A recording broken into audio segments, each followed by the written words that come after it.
itself, these 30 MLAs, the majority ones have gone ahead and they have passed a resolution in such manner, and they blame EPS for that, for a reason of going ahead and trying to get the support of DMK for a ADMK government. It was one of the reasons, isn't it, Pramod? Contradictory. Pramod, the fact that the AIDMK and the DMK conversation about a merger threw everyone by surprise, isn't it? Threw everyone off. We all were wondering how was that really going to work out. And if this is not political opportunism, then what is? Sneha, it absolutely is, and it was our India Today's mega news break at that absolutely. day. That was Pramod's news break. Pramod, I recall. And we've in fact put this out that this was your story that you went ahead with, saying that the DMK and the AIADMK perhaps set to do what was something that couldn't have been imagined by anyone. They joined hands to keep Vijay out, isn't it, Pramod? That was absolutely true. And even though before getting such a news break, we were absolutely trying to get the ground. We had to speak to almost 1 million people to just get these things, information. And only after getting absolute clarity, we broke the news, even though, it was absolutely shocking to everybody, not just to the state, but to the entire nation, because we know the kind of enmity between DMK and AIDMK. This has been now confirmed by C.V. Shanmugam, who also says that the reason behind, the main reason behind this faction right now, or this kind of fighting, is only this, Neha. But I also want to make it one thing very clear. Till now, C.V. Shanmugam or S.P. Velamani are not talking about any split over there. They only claim that they want a change of leadership, which means they want to change. The new leader, I'm telling you right here, apparently the majority wants a new leader of AIDMK to be as SP Velamani instead of Edappadi K. Palaniswamy. It is a step-by-step process, Sneha, and definitely Edappadi K. Palaniswamy can also put a fight against this, because earlier it was Palaniswamy and such, and EPS was able to win. So there are quite a lot of things, development that is going to happen inside AIDMK, Sneha. All right, be with us, Pramod. I'm just going to come back to you in a moment from now, because we're keeping our eyes firmly on this big developing story. What next then for the TVK government in the state of Tamil Nadu? Will they get a boost with 30 MLAs now rebelling against Edappadi Palaniswamy is the big question here. More news coming in. We do have the rebel chief of the AIADMK confirming a split with the BJP, and Shanmugam has said not in alliance with any other party, which clearly means that the NDA in Tamil Nadu is collapsing. The rebel campus said AIDMK only in alliance with Vijay. Shanmugam has clarified Edappadi Palaniswamy is the general secretary. So what does this really mean? I'm going to go back, in fact, to Pramod Madhav for more on that. Like you were telling us, they say that EPS is our general secretary, but we are not with the BJP. Talk to us about what this really means. Does this also indicate in a way that they would want the alliance to formally or the AIDMK to formally join the TVK-led government in the state of Tamil Nadu? Because what they're trying to suggest here is that they aren't really with the BJP at this point in time, isn't it?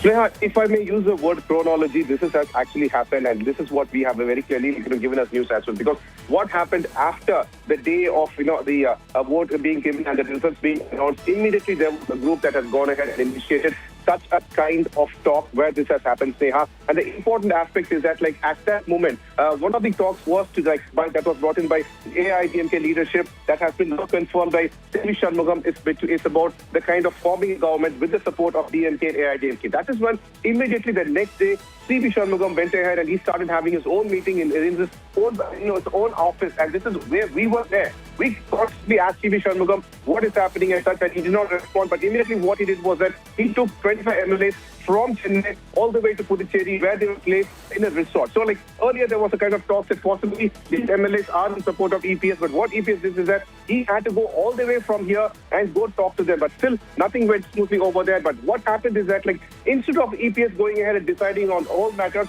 it was C.V. Shanmugam, S.P. Velamani and C. Vijayabhaskar openly declared that they want to go ahead and support the Tamil Nadu Karagam of Chief Minister Vijay. And this also India Today broke the story. But what happened is that at that point, TVK very clearly said that they are having a certain number and they do not want to go ahead and get this. Very clearly TVK said that if AIDMK comes, which means they are still with the NDA alliance, that means the ideological enemy of TVK can also enter this alliance as well. So right now, that is why it looks like very clearly C.V. Shanmugam wants to say that they are no longer of the NDA. They are no longer with BJP. I'm telling you again, Sneha, this decision must be, it must come officially from the party as well. Now the majority claims they are not with NDA, but there are 17 MLAs with EPS, and they also need to provide a clarity. And only then we can clearly say that AIDMK is no longer with the NDA alliance, Neha. But important aspect is that, like, even after this, tomorrow's protest, AIDMK can definitely go ahead, and these 30 MLAs can go ahead and extend their support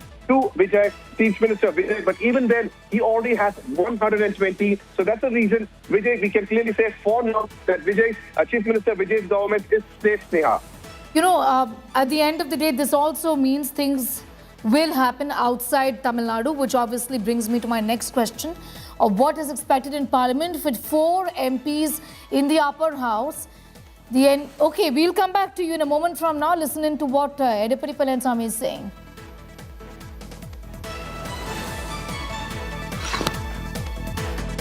நீங்க திரு SP Velumani அவர்களை கை தூக்குறீங்க, பேசணுமா? பேசுங்க. மாண்புமிகு பேரவைத் தலைவர்களே, மாண்புமிகு புரட்சித் தலைவர் எம்ஜிஆர், மாண்புமிகு புரட்சித் தலைவர் அம்மா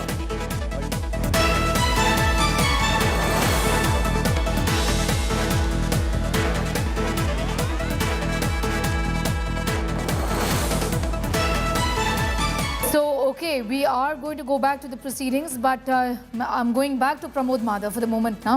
Pramod, I was asking you about how this works out for the NDA with the numbers down. There's going to be an impact in things in Parliament as well as far as the upper house is concerned. 4 MPs right now. This split is going to have a deep bearing on that also in Parliament, isn't it?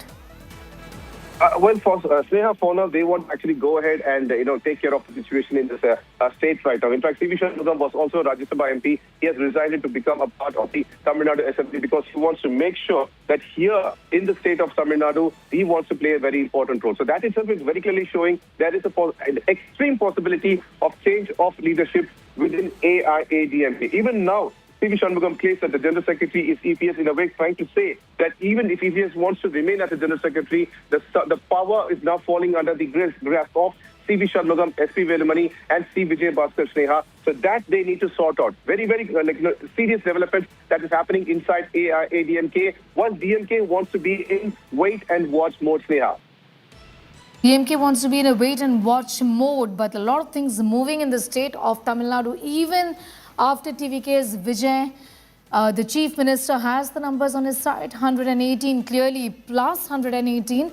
But it does appear that 30 rebel MLAs of the AIDMK may want to now be a part of the government. How does this move forward really? Perception-wise also, it's a big, big setback, Pramod, to Edapadi Palaniswamy, clearly seen as somebody who's not been able to take his party along, isn't it? There's been trouble in the past as well when the AIDMK first split after the death of party matriarch and late Chief Minister J. Jayalalitha, and now a split once again. It surely is, Neha, but the important aspect right now we need to wait and watch is that, like, if 30 MLAs of AIDMK is going to support TVK, what is going to happen to Congress as well? Because right now, the Chief Minister Vijay's government is safe, at least for the next 6 months. The important aspect is that, like, how they are going to, just like you asked previously, how they are going to reflect with the issues in the center. That needs to be wait and watch as well, because for now, after the resignation of C.V. Shanmugam, we believe they still have 4 MPs in Rajya Sabha itself. So this is a serious development that needs to be also seen now, Neha. But right now, as we speak, S.P. Velumani is also speaking in the assembly. We're expecting Edapadi Palaniswamy to also do so. But very clearly for now, they want to make sure that AIDMK majority leaders are trying to project that there is no split within the party. They've just taken a decision. They are not happy with EPS's decision to go along with DMK to form the government. And they claim that EPS must cooperate. This is the first step, Neha. If EPS does not cooperate with the rebel leaders, it looks like things can get serious. But right now, they are just requesting EPS to cooperate with the decisions they have taken. That is to support TVK and come out of NDA alliance, Neha. These are details emerging at this point in time as far as things within the AIDMK is concerned. EPS has got around about 17 MLAs within. 30 of the MLAs seem to be wanting to be a part of the TVK at this point in time. What does this mean really for the leadership within the AIDMK at this point in time now, and what options does EPS really have, Pramod? Well, for now, it looks like EPS wants, we can very clearly say that, if I have to say this openly, EPS's strength is reducing Sneha. OA's money is there and certain leaders are there. But however, he has the support of BJP. That needs to be seen as well because 17 MLAs are there. Earlier also, when O. Paneerselvam wanted to go ahead and try to claim that he's a convener of the party and such, when he wanted a major support, apparently EPS, our sources very clearly said he had the support of BJP and that's the reason he was able to keep the AIDMK party, even as an opposition, intact along with the alliance and such. But right now, that seems to be differing because very clearly these three rebel leaders, along with their MLAs, claim that they don't want to be a part of NDA and they actually claim that EPS needs to cooperate. So the decision on what EPS is going to decide, let me also make it clear, today is Edappadi K. Palaniswamy's birthday when all this is happening, all these developments are happening. So EPS needs to decide right now what's to be done and it doesn't look like he cannot decide on his own, Sneha. He needs to talk to his alliance party leaders as well, which is PMK and which is also BJP, Sneha. To come back to you in a moment from now. So 4 Rajya Sabha seats for the AIDMK and the NDA's numbers would obviously come down as well. We don't want to be a part of the NDA is what 30 rebel MLAs are indicating at this point in time, not in alliance with any other party, says Shanmugan, but we want to be a part of the TVK. We want to be a part in alliance with Vijay is what is now being said. We have more news coming in connection with these fast-moving developments in the state of Tamil Nadu. Let's take a look. TVK is to take decision on 2 factors. Should AIADMK offer support on 2 things that they would be looking at? Will TVK accept these defected MLA support? Do they need that support and will they accept it? Will the alliance partners in the government right now, CPI, CPIM, VCK and Congress accept AIADMK's support?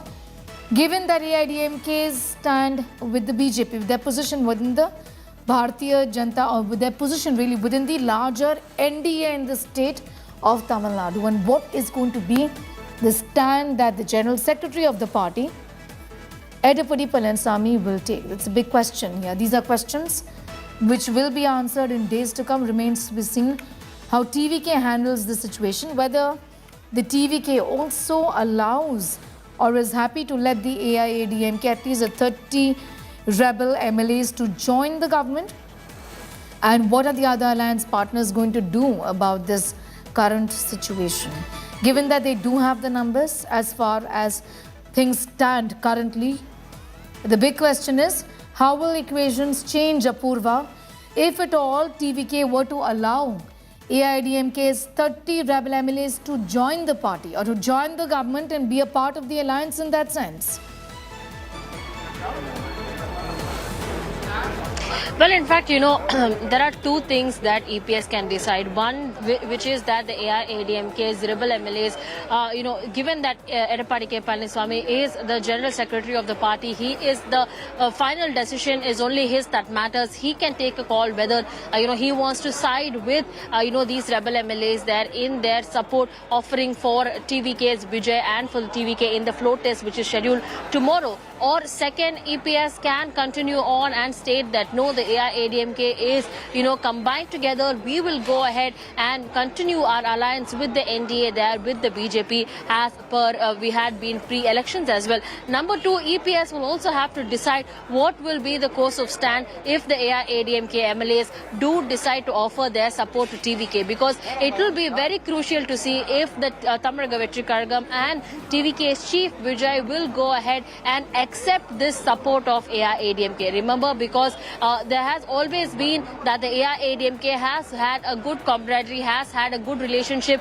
with the BJP, and which is why even pre-elections as well, Vijay did not even consider AIADMK to be an opposition, let alone a competition in this fight, because he has always maintained that BJP is an ideological enemy for the TVK, and any party that is essentially linked with the BJP there, that is a no-go, no acceptance for the TVK or for Vijay as well. And so So even if AIADMK MLAs, these rebel MLAs want to support Vijay, how is it going to be? Will the TVK and will Vijay accept this support, or is he going to see that this is nothing but a backhanded way of BJP attempting to collide with the TVK? That's one thing that Vijay will take a stand on. And number two, the alliance parties so far which have given a majority for the TVK, because remember, Sneha, until these alliance partners, which is Congress, yes, they have already given an alliance with the TVK. They are breaking away from the DMK alliance, but the other parties which have offered an external support to TVK, which is a CPI, CPM and VCK, that they are secular parties as well. And given the the kind of track record that AIADMK has with the BJP, will they be okay in accepting the AIADMK, these rebel MLAs, to come inside and join with the TVK? All depends right now on the TVK's, Vijay, what decision he'll take from this side. Will he accept these MLAs? And number two, what will EPS do? What will be the decision that EPS takes? Is he going to continue on the NDA alliance and, risk the MLAs leaving? And yet again, if these MLAs do leave, he can also go ahead and impose the anti-defection law there and make things difficult for these MLAs who are, rebelling from camp AIADMK. They say they are, team AIADMK. They'll always continue to be under the leadership of AIADMK's General Secretary EPS. But will these rebel MLAs accept the decision of Edapadi K. Palaniswamy? That's, that is the question that is being faced right now, the conundrum that the rebel MLAs will be faced with once EPS makes his decision. Sneha. Well, absolutely. But the big question here is, what next for EPS, and what does this really mean, given that all indications from the rebel camp that they say that EPS continues to be a general secretary? Is this some sort of a pressure tactic to then convince EPS to take a stand vis-a-vis joining, in fact, the TVK government in the state of Tamil Nadu, dump the NDA, or dump the BJP in that sense? Well, because, even if EPS has a lot of things that he needs to consider right now. One, what he needs to do about the decision that these rebel MLAs have gone ahead and given him. They have given him, a timeline and a deadline as well, wherein they say, listen, we want to support TVK. We want to support Vijay on the floaters, which is happening in less than 24 hours from now at this very time tomorrow. And, we want your go ahead to support the TVK in the floaters. And even if EPS does say, yes, let's split from the BJP, let's split from the AIADMK alliance and go with the TVK and offer them a support, now it will be on the, the ball will be at Vijay's court there. Will he accept this support that the AIADMK gives? Because if Vijay says, no, this has been a party that has been with the BJP, that has continued to have ties with the BJP, there will be no kind of an alliance there. All of these rebel MLAs and essentially whatever decision EPS takes in terms of supporting TVK, that will go to a waste. He will lose out on a major alliance, be it with the NDA, be it with the BJP, or be it with the TVK there. So, AIADMK will be a lone standing party there, and that's not going to go well for the AIADMK, given, the kind of defeats that they have had time and time again, and the, dissatisfaction and the anger that is brewing inside these rebel MLAs. In the inefficiency that Edapadi K. Palaniswamy has functioned as the party's general secretary. Sneha. Right. Be with us, Apurva. I'm coming back to you in a moment from now to get in a word also from Pramod Madhav, tracking that big story for us. Talk to us about what the TVK would think at this point in time. How are they looking at these statements, these maneuvers from the rebel camp within the AIADMK? Pramod.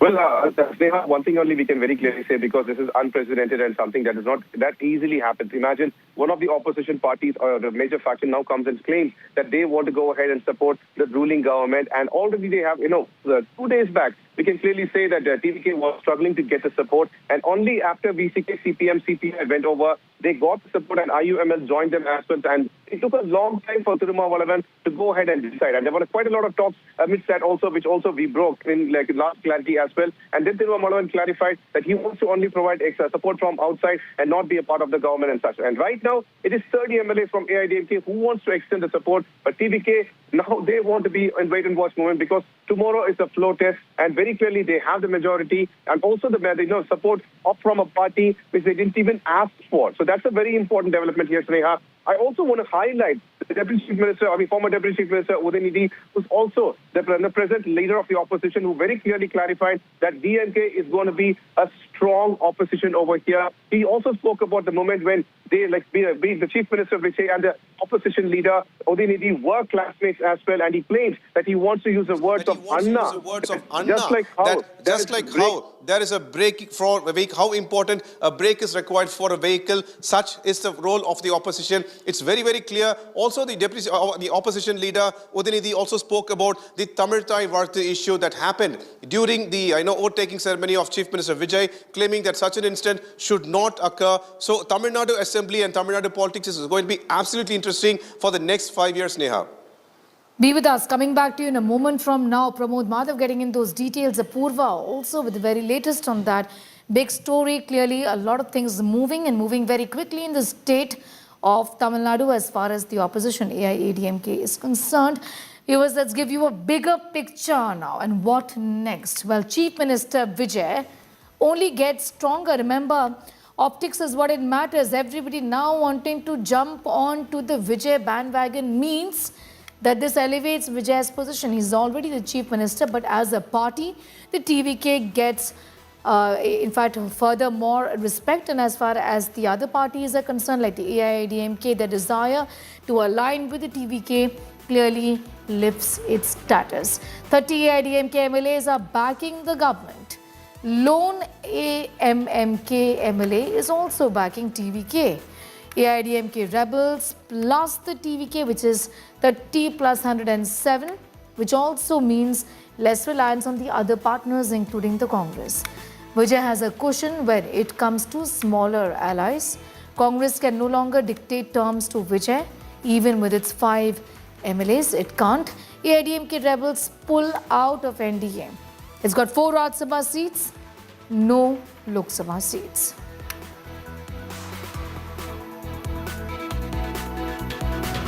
Right, we are going straight across to the assembly proceedings. The CM is speaking. Let's take a listen.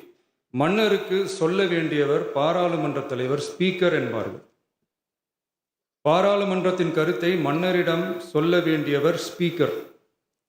அதற்கு துணிவு வேண்டும். சில பணிகளை செய்வதற்கு தான் பாராளுமன்றத்தின் அனுமதி வேண்டுமே தவிர அந்த ராஜ்யத்தில் உள்ள எந்த பிரஜைக்கும் மரண தண்டனை விதிக்கும் அதிகாரம் மன்னருக்கு உண்டு. தான் விரும்பியதை பாராளுமன்றம் நிராகரித்து சொல்லும் ஸ்பீக்கருக்கு மரண தண்டனை விதிக்கும்படி தலையை வெட்டி விடுங்கள் என்று ஆணையிடுவார்கள். இது பலமுறை நடந்ததால் ஸ்பீக்கர் பதவிக்கு So there was so much issues, nobody wanted to become the speaker. அமையும்போது ஸ்பீக்கர் பதவிக்கு ஒருவர் அறிவிக்கப்பட்டவுடன் அவர் உடனே So when a new speaker is announced for the new parliament,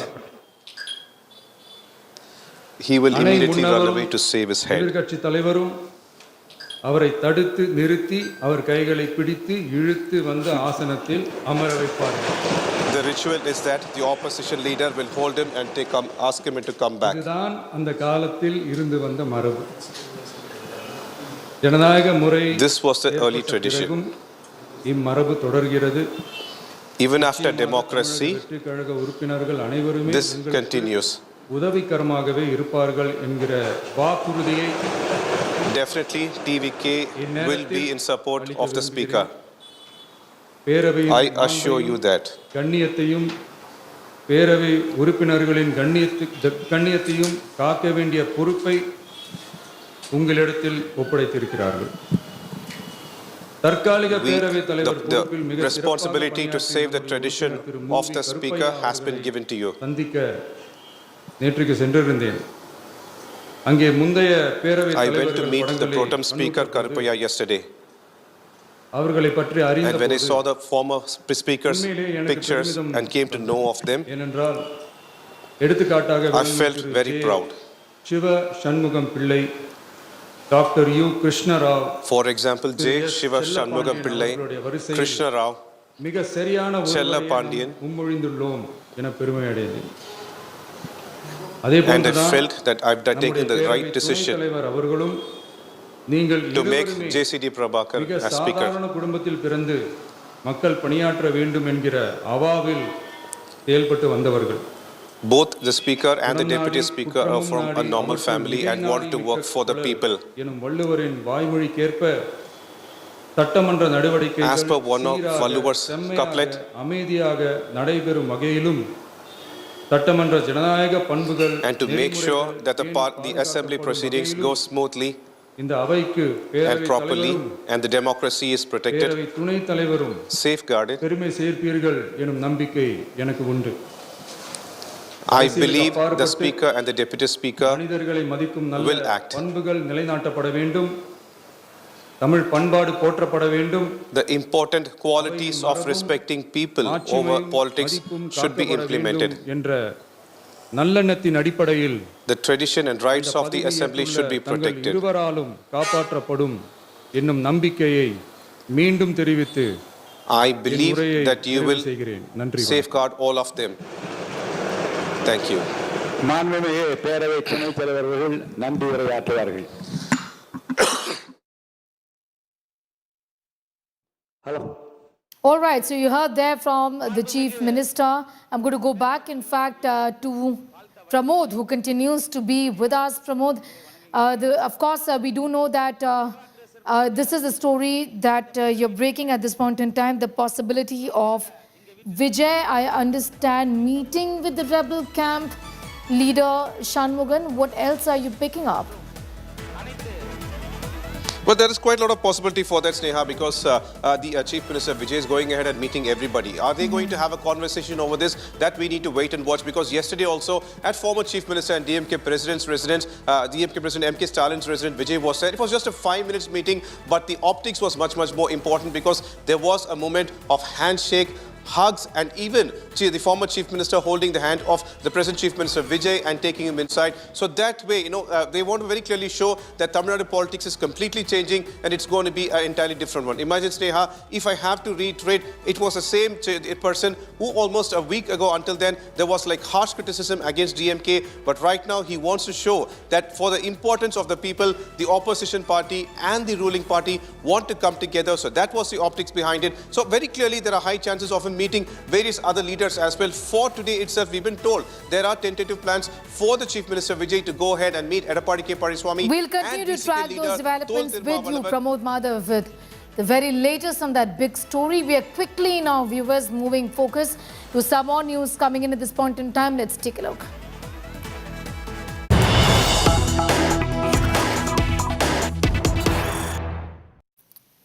And it is a big blast bid foiled ahead of the Prime Minister's Bengaluru event. A massive blast plot with gelatin sticks has been foiled. Cops act on time thwart a massive bid to carry out an explosion. Circuits required for blast have been retrieved from the site is what we are learning. A major explosion bid, we understand, has now been foiled. Police action has prevented a big disaster. Massive conspiracy angle suspected in the gelatin sticks recovery, and this is something that happened ahead of the Prime Minister's event in the city of Bengaluru. The area was Kagalipura is what we know. Sources telling us that not just these sticks but even circuits required for triggering a blast have been retrieved. Preliminary investigations suggest preparations were underway to fix a timer and date settings for a possible explosion. Investigations continue in this entire matter, and the investigators suspect that if detonators had been attached and timing activated, a major blast could have occurred.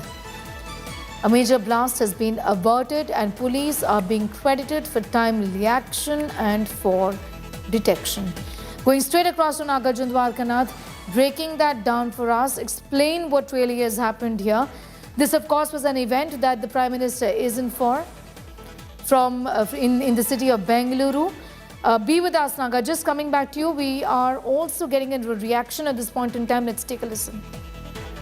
Yeah, the investigation is going on. I don't want to comment on that. They have found some gelatin sticks and all those materials, en route to that ashram. When Prime Ministers were supposed to go 2 hours later. So that investigation is going on, and maybe I'm not aware of it. NIA also is interested to look into this issue. So, prima facie, have you found any activities of terrorism involved in this? No, I don't think I'll be able to comment on that right now. Going straight across to Nagarjun Dwarkanath for the very latest on that story. What really happened here? Talk to us about the direction in which the investigations are headed, Naga.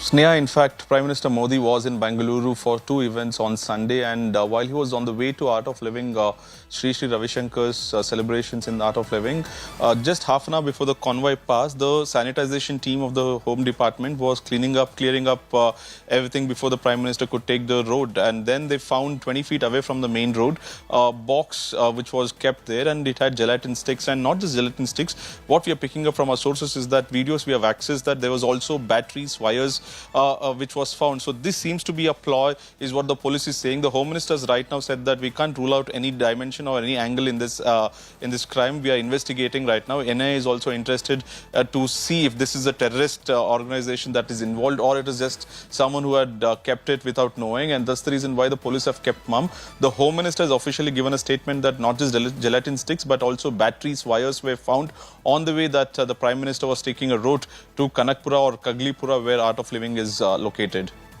Right, I'm going to thank you for the moment. Getting in those details is my colleague Nagarjun Dwarkanath from this city of Bengaluru. We understand that this big blast, it was planned, this explosion has clearly been foiled at this point in time.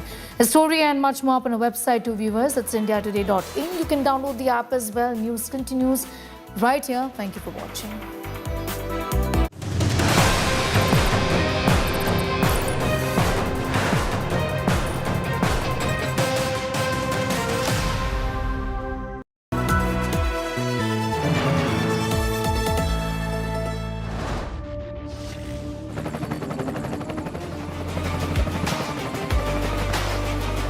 Character, the taste of success.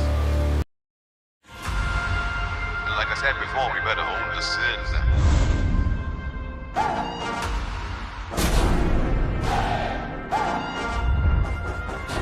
Like I said before, we better own the sins. AU savings account में मिलते हैं amazing benefits, paperless banking and higher interest, वो भी हर महीने। Money money money money every month. सोच बदलो और बैंक भी। Like a dream come true, you make me rise with you. In the sky over Rome, feels like gravity is gone. Feels like summer. Monte Carlo, it's the way you make me feel.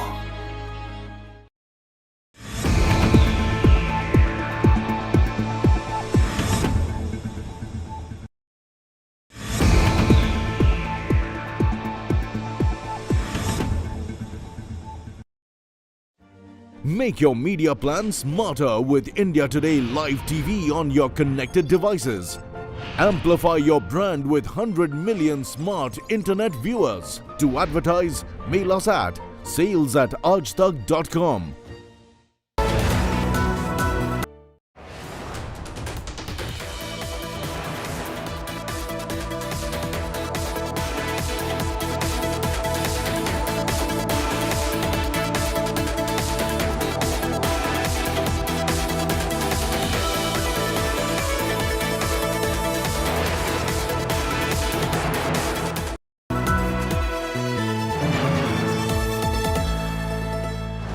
Savings account में मिलते हैं amazing benefits, paperless banking and higher interest, वो भी हर महीने।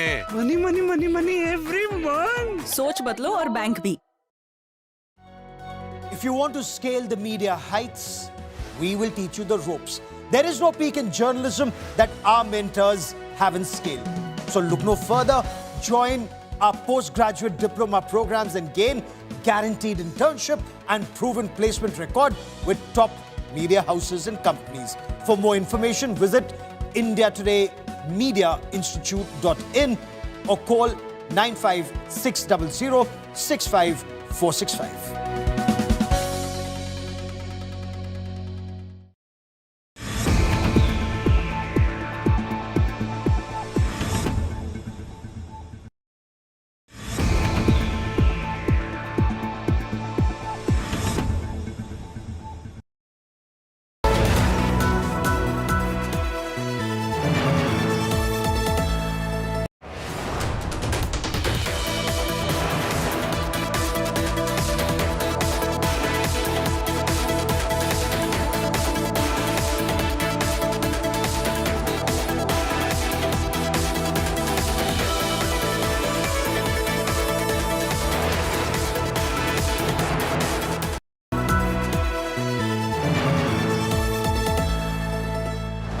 Savings account में मिलते हैं amazing benefits, paperless banking and higher interest, वो भी हर महीने। Money money money money every month. सोच बदलो और बैंक भी।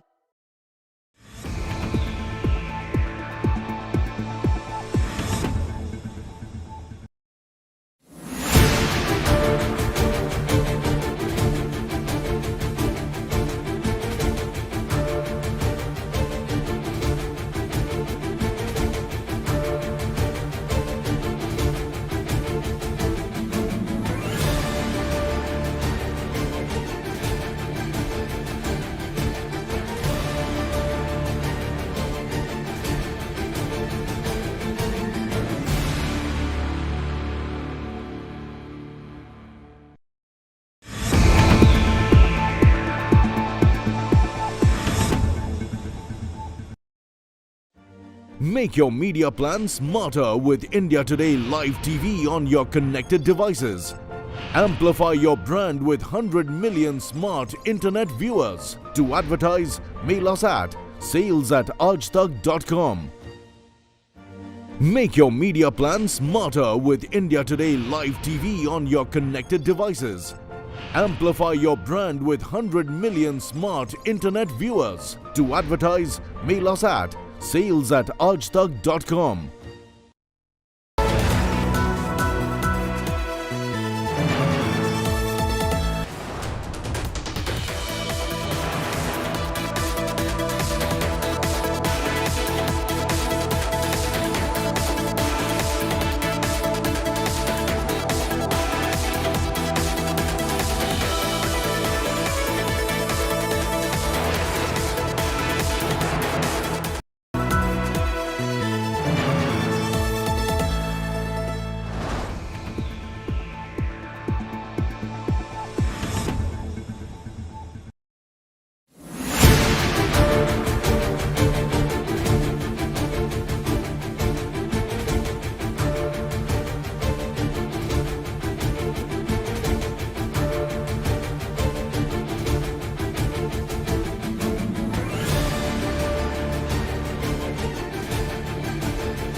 Make your media plan smarter with India Today Live TV on your connected devices.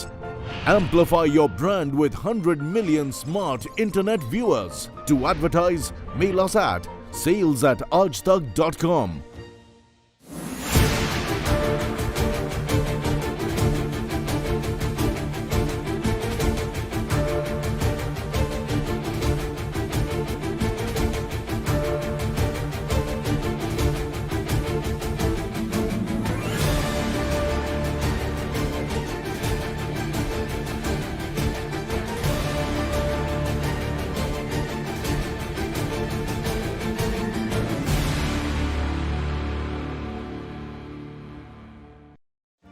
Make your media plan smarter with India Today Live TV on your connected devices. Amplify your brand with 100 million smart internet viewers. To advertise, mail us at sales@aajtak.com.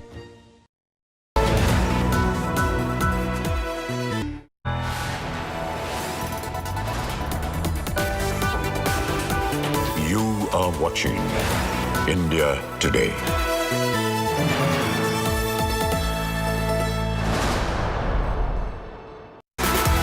Himanta Biswa Sarma will be sworn in at 11:40 a.m. at the Veterinary College Field in Kanakpara, Guwahati, marking the beginning of the NDA's third consecutive term in Assam and Himanta Biswa Sarma's second consecutive term as Chief Minister, making him the first non-Congress leader in the state's history to serve back-to-back terms. That will be our top focus in the next 1.5 hours, but first up, the headlines. Assam's strongman takes oath shortly, second term with a record mandate. Himanta back with a bang to take oath in less than an hour. Prime Minister Modi, Home Minister Amit Shah to attend the swearing-in ceremony. Several NDA chief ministers to be present.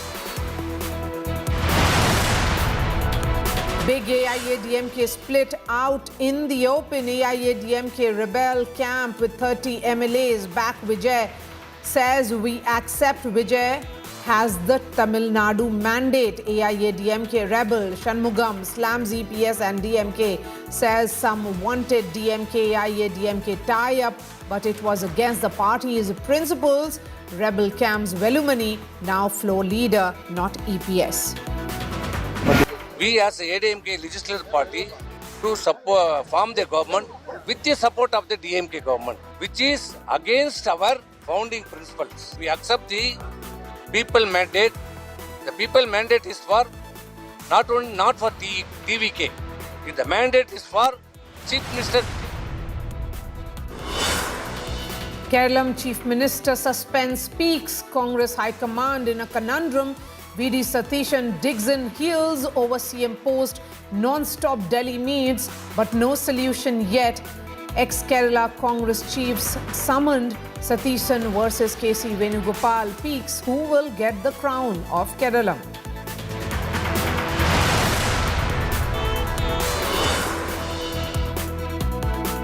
Uttar Pradesh school conversion racket is busted. 3 teachers are suspended over Islamic rituals. Conversion row in Sambal. Charge of hijab imposed on Hindu students, and students made to wear skull cap and made to chant Islamic prayers. Samajwadi Party MPs fill the abuse on Prime Minister Modi. Samajwadi Party Neta makes derogatory and crass abuse against the Prime Minister. Remark sparks political firestorm. Yogi slams Samajwadi Party, says abuse to Prime Minister Modi is an assault on democracy.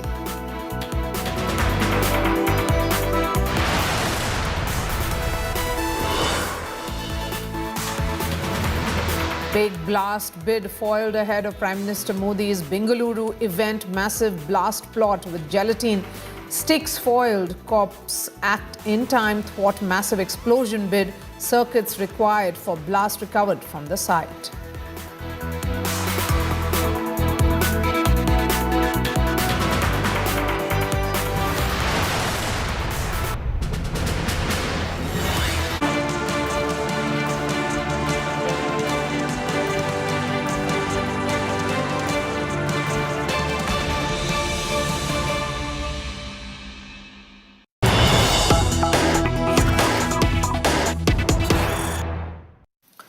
Himanta Biswa Sarma will take oath as the Chief Minister of Assam shortly. He has scripted history. From Congress rebel to BJP's kingmaker of the Northeast, today Himanta Biswa Sarma writes another chapter in Assam's political history. This is his second term as the Chief Minister, but certainly with a bigger mandate. Assam's strong man will take oath in less than an hour from now. This is a record second term because he will create history by becoming the first non-Congress Chief Minister in the history of Assam to win consecutive mandate. Prime Minister Modi, Home Minister Amit Shah will be attending the swearing-in ceremony. Will be happening in Guwahati. Several NDA chief ministers will also be in attendance. Those are the visuals coming in of several chief ministers of NDA ruled states who have all started arriving. Yogi Adityanath, who arrived in Guwahati just a few minutes ago, and Devendra Fadnavis, among others, have all started arriving in Guwahati for the grand swearing-in ceremony.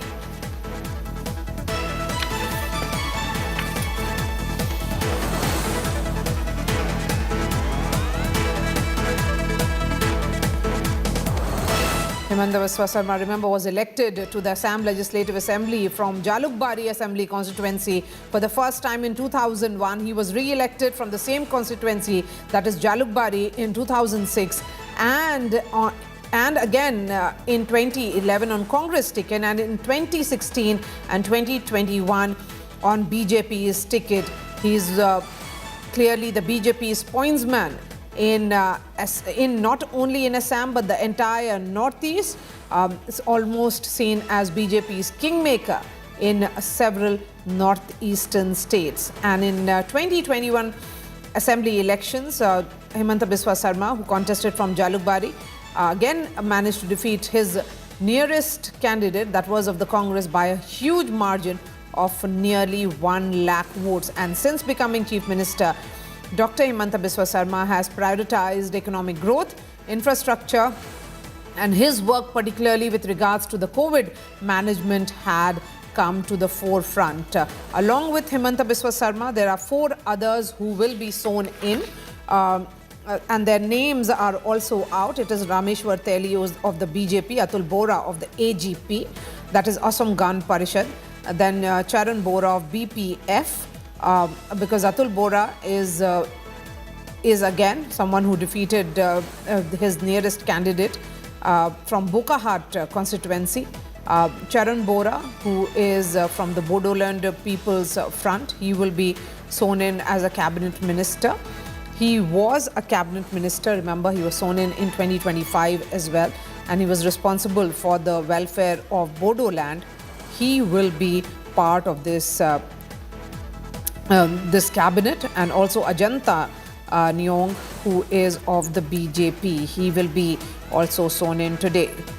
So this is a mandate, not just a majority, and Assam has handed Himanta Biswa Sarma not just a second term, but a huge, massive political endorsement. And with a, remember, he had won 102 out of 126. That's the scale of this victory. That was the NDA victory in all, besides the BJP only doing phenomenally well, winning 82 seats, the highest ever stand-alone tally of the BJP in Assam. And with 102 in 126 member Assam Assembly, which was clearly a 2/3 majority, Himanta Biswa Sarma will be sworn in as the Chief Minister for the second consecutive term. Let's listen in to all the sound bites that have come in this morning.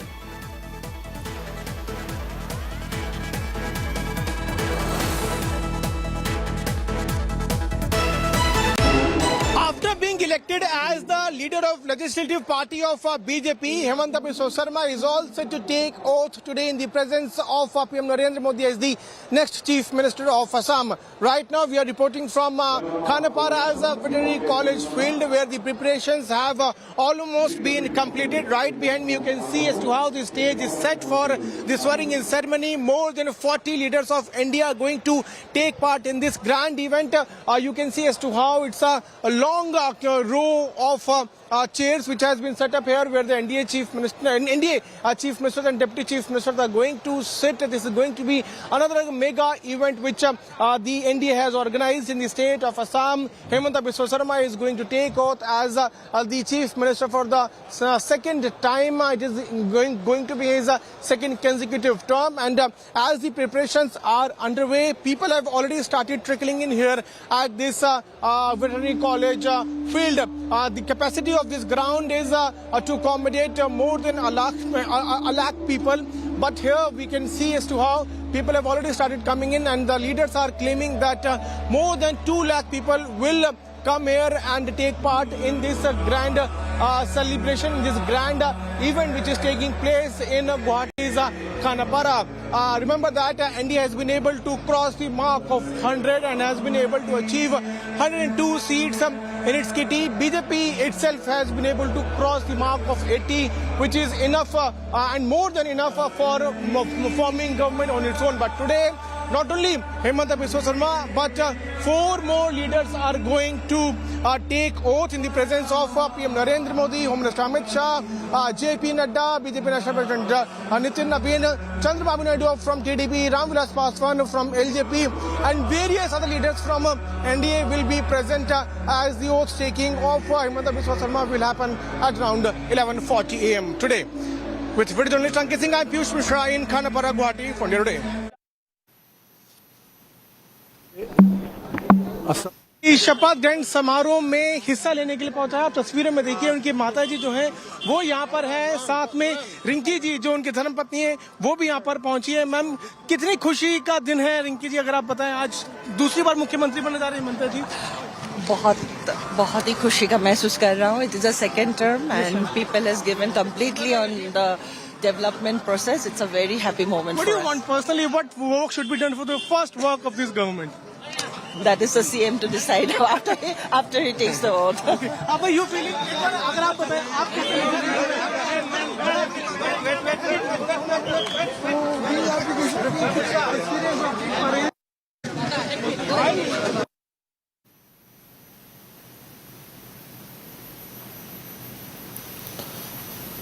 Himanta Biswa Sarma's political career began as a student leader with All Assam Students Union, that is ASU, and thereafter he contested from Jalukbari constituency for the first time in 2001 and won consecutively. He's a 6-time MLA from the same constituency, winning twice on a BJP ticket and multiple times, 3 times on the BJP ticket, and before that, on the Congress ticket. First time he was sworn in as the 15th Chief Minister in 2021, succeeding Sarbanand Sonowal. Now he has made history as the first non-Congress leader in Assam to serve 2 back-to-back terms as Chief Minister. Remember, he also served as the convener of NEDA, which was Northeast Democratic Alliance, which was largely a coalition framework that entrenched BJP's dominance across Arunachal Pradesh, Manipur, Tripura and Meghalaya. His work, particularly as the health minister,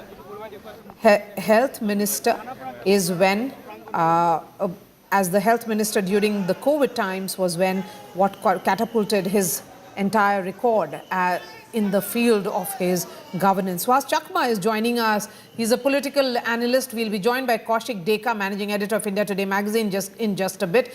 But Suhas Chakma, we are looking at those visuals, a historic day for Assam.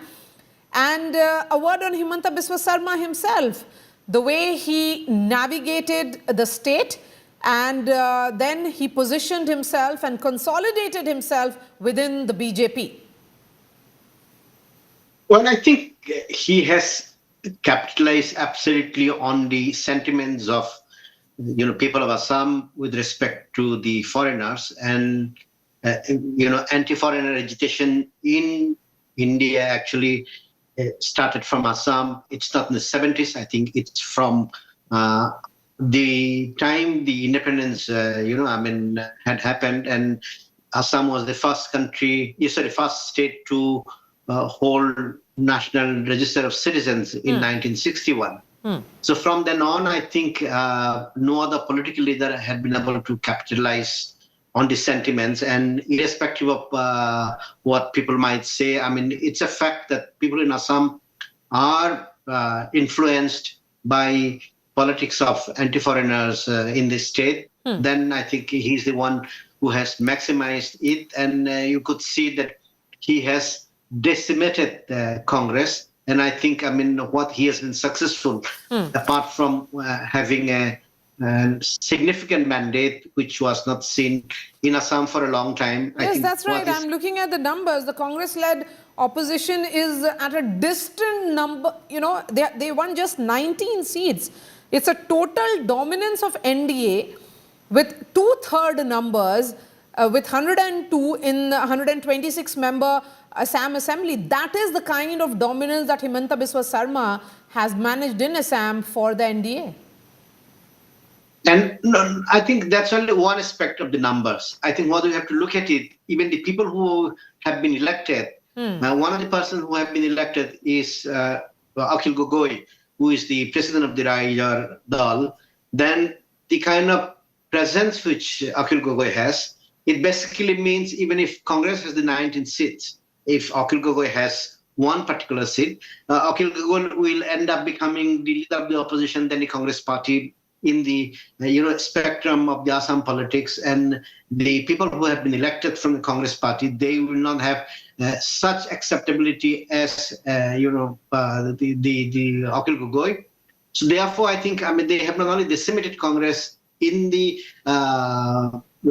elections or in the number of seats which they have been reduced to, but I think the leader of the opposition effectively would be Akhil Gogoi, and that should be something more worrying for the Congress, because they will not have a leader who would be able to set the narrative in the assembly or in the state. You said it rightly. It was about demographics and also about the identity politics, which became almost like a fulcrum to this entire campaign, which was run by the BJP in Assam. So continue to be with us. Let's take a look at the rise and rise of Himanta Biswa Sarma.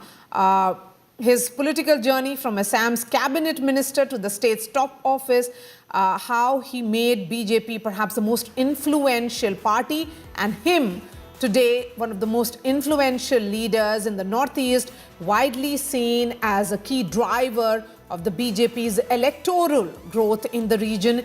He's set to become the first non-Congress chief minister of Assam to secure a second consecutive term as he takes oath shortly.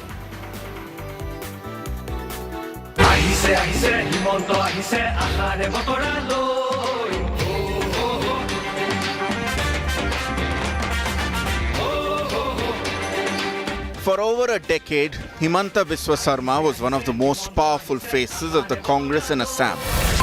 At one point, a key aide of former Chief Minister Tarun Gogoi, handling heavyweight portfolios and seen as a future Chief Minister face.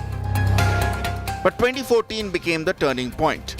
A growing rift within the Congress party and a crucial meeting with Rahul Gandhi in Delhi. Himanta Sarma has often recounted that meeting, claiming that Rahul Gandhi was not interested, allegedly continuing to play with his pet dog during the interaction. A moment Sarma describes as symbolic of the Congress leadership's disconnect. Soon after, the fallout with the Congress leadership reached a point of no return. On the 21st of July 2014, Sarma resigned from all positions, and within a year he made his move.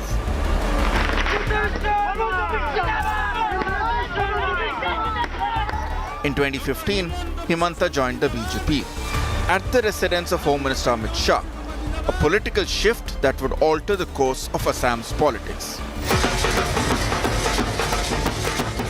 Almost immediately, he was handed a critical role as convener of the BJP's Election Management Committee for the 2016 Assam polls.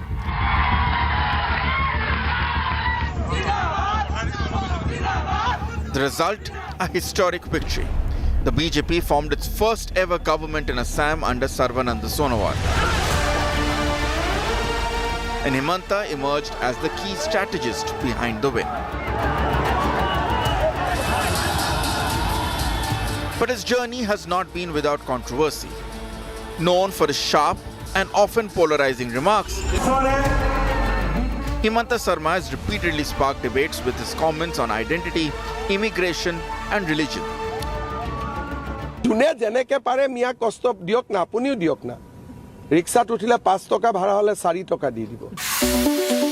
Supports statements that have drawn criticism from the opposition, but also helped consolidate the BJP's core support base in the region. जो हमें vote देते हैं वही हमारे लोग हैं। कौन लोग? जो लोग भारतीय है, असमिया है। अच्छा, और बाकी सब? बाकी जो भारतीय और असमिया नहीं है वो हमारे कैसे वोट हो? कांग्रेस को दे देते हैं। वो कांग्रेस को दे देते हैं, कभी कभी और दोस्त पार्टी को भी दे देते हैं, AIDF वगैरह को, और दे खुश रहे, मेरा कोई आपत्ति नहीं। Today he is seen as the BJP's principal architect in the Northeast, expanding the party's footprint across states and turning what was once a Congress stronghold into BJP territory. From a Congress power center to the BJP's Chanakya in the Northeast, Himanta Biswa Sarma's journey is as political as it is personal. With Kostamani Barsha, Bureau Report, India Today.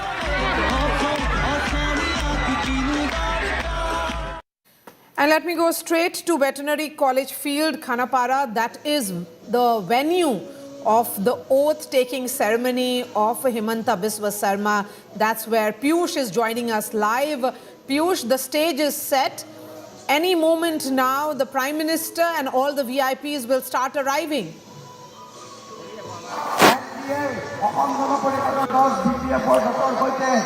Well, that's right, Maria. Any minute from now, we will see Narendra Modi to arrive here at Veterinary College, where the arrangements have been completed. People from different parts of Assam have reached here in large numbers. You can see the visuals coming in from you can see as to how thousands of workers of BJP, also people from Assam, have come here.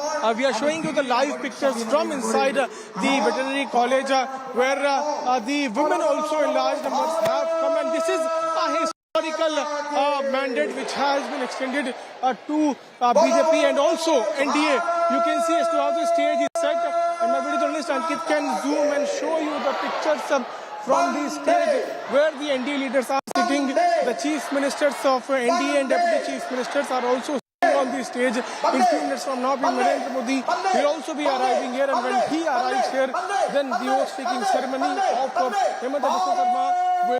If we talk about the performance of BJP and also NDA, remember, Maria, that this is for the first time that BJP has been able to cross the mark of not only magic numbers here, but also has crossed the mark of 80 seats out of 126 seats. And in total, NDA has been able to get 102 seats, which is itself an unprecedented development in political landscape of Assam. So here, the preparations have been done. NDA leaders have already arrived. They all are sitting on the stage, and people from different parts of Assam have also arrived here. We spoke to various people. The first priority of people is to ensure that the infiltration here in Piyush's connection seems to be a bit choppy. Piyush, I'm going to come back to you, perhaps because of jammers now being in place, as Prime Minister Modi is going to arrive any moment now. This is the third consecutive NDA government in Assam. The saffron wave that began in 2016 under Sarbanand Sonowal has now deepened and consolidated under Himanta Biswa Sarma. Those are the images coming in. Let's listen in. Nitin Nabeen, the BJP president, has arrived, and so have several senior leaders. Kamakhya का आशीर्वाद इसी प्रकार से असम की जनता पर समस्त देशवासियों पर बना रहे, और मां कामाख्या का आशीर्वाद है कि भारतीय जनता पार्टी की नेतृत्व वाली नरेंद्र मोदी और हेमंत बिस्वा शर्मा के नेतृत्व वाली सरकार को असम की जनता ने फिर से विश्वास और भरोसा किया है। और मैं आज सौभाग्यशाली हूं कि मां कामाख्या का आशीर्वाद लेकर उस शुभ कार्य का शुभारंभ करने जा रहा हूं। भारतीय जनता पार्टी का नेतृत्व ने विकास और विश्वास के साथ ही काम किया है, और यही कारण है कि जनता का भरोसा लगातार हमको मिल रहा है। देखिए, भारत के यशस्वी प्रधानमंत्री, विश्व के सबसे लोकप्रिय नेता नरेंद्र मोदी जी का गरिमामय उपस्थिति में कुछ ही क्षण बाद आसाम में तीसरी बार के लिए भाजपा नेतृत्व में NDA सरकार शपथ लेगा, और आसाम के विकास में जिन्होंने बीते 4 दशकों में करीब बड़ा योगदान सुनिश्चित किया है, ऐसे हमारे दूसरे बार के मुख्यमंत्री डॉक्टर हिमंत बिस्वा शर्मा जी के प्रति जो लोगों ने एक जनादेश दिया है, उस जनादेश आज इसका प्रमाण है। It is a double endorsement. One is Prime Minister Narendra Modi and also local Chief Minister. This is a historical victory. I am aware of Assam politics from the beginning. Very good development. बहुत ही खुशी का दिन है। तीसरी बार असम में Bharatiya Janata party की सरकार बन रही है और लोगों ने प्रधानमंत्री मोदी जी पर और हमारे जनप्रिय मुख्यमंत्री हेमंत बिस्वा शर्मा जी पर जो विश्वास दिखाया है उसके लिए मैं आसाम की जनता को प्रणाम करता हूं और देश के भी विकास में एक बहुत अहम भूमिका असम निभाएगा ऐसा मेरा विश्वास है। मैं आसाम की जनता को धन्यवाद दूंगा, उनका अभिनंदन करूंगा क्योंकि इस बार लैंडस्लाइड मैंडेट दिया है। हिस्टोरिक हैट्रिक जनता ने दी हुई है और इसमें मैं ये भी कहूँगा कि हेमंता बिस्वा शर्मा जी का जो पिछले 5 सालों में उनका डायनामिक विजनरी लीडरशिप उन्होंने दिखाई, यहाँ का डेवलपमेंट किया है। डबल इंजन की सरकार, यहाँ पर जो डबल इंजन की सरकार अभी तेजी से काम करेगी, आगे बढ़ेगा ये आसाम।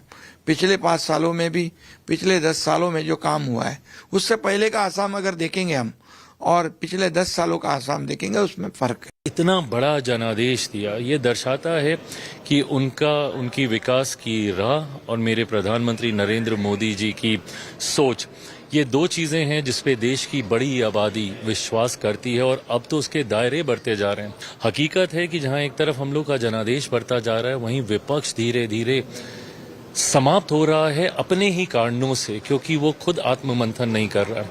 आने वाले दिनों में उत्तर प्रदेश में देखिएगा समाजवादी पार्टी का भी यही हाल होगा। पंजाब जाते जाते एक राज्य में आम आदमी पार्टी रह गई है, वो भी जाएगी और मैं मानता हूं कि ये डबल इंजन की सरकार देश के अब हर राज्य में बनने जा रही है।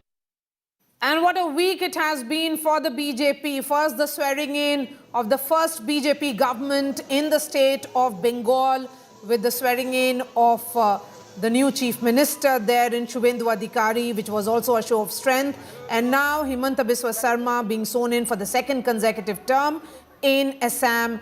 Again, the chief ministers and deputy chief ministers of all NDA ruled states will be in attendance.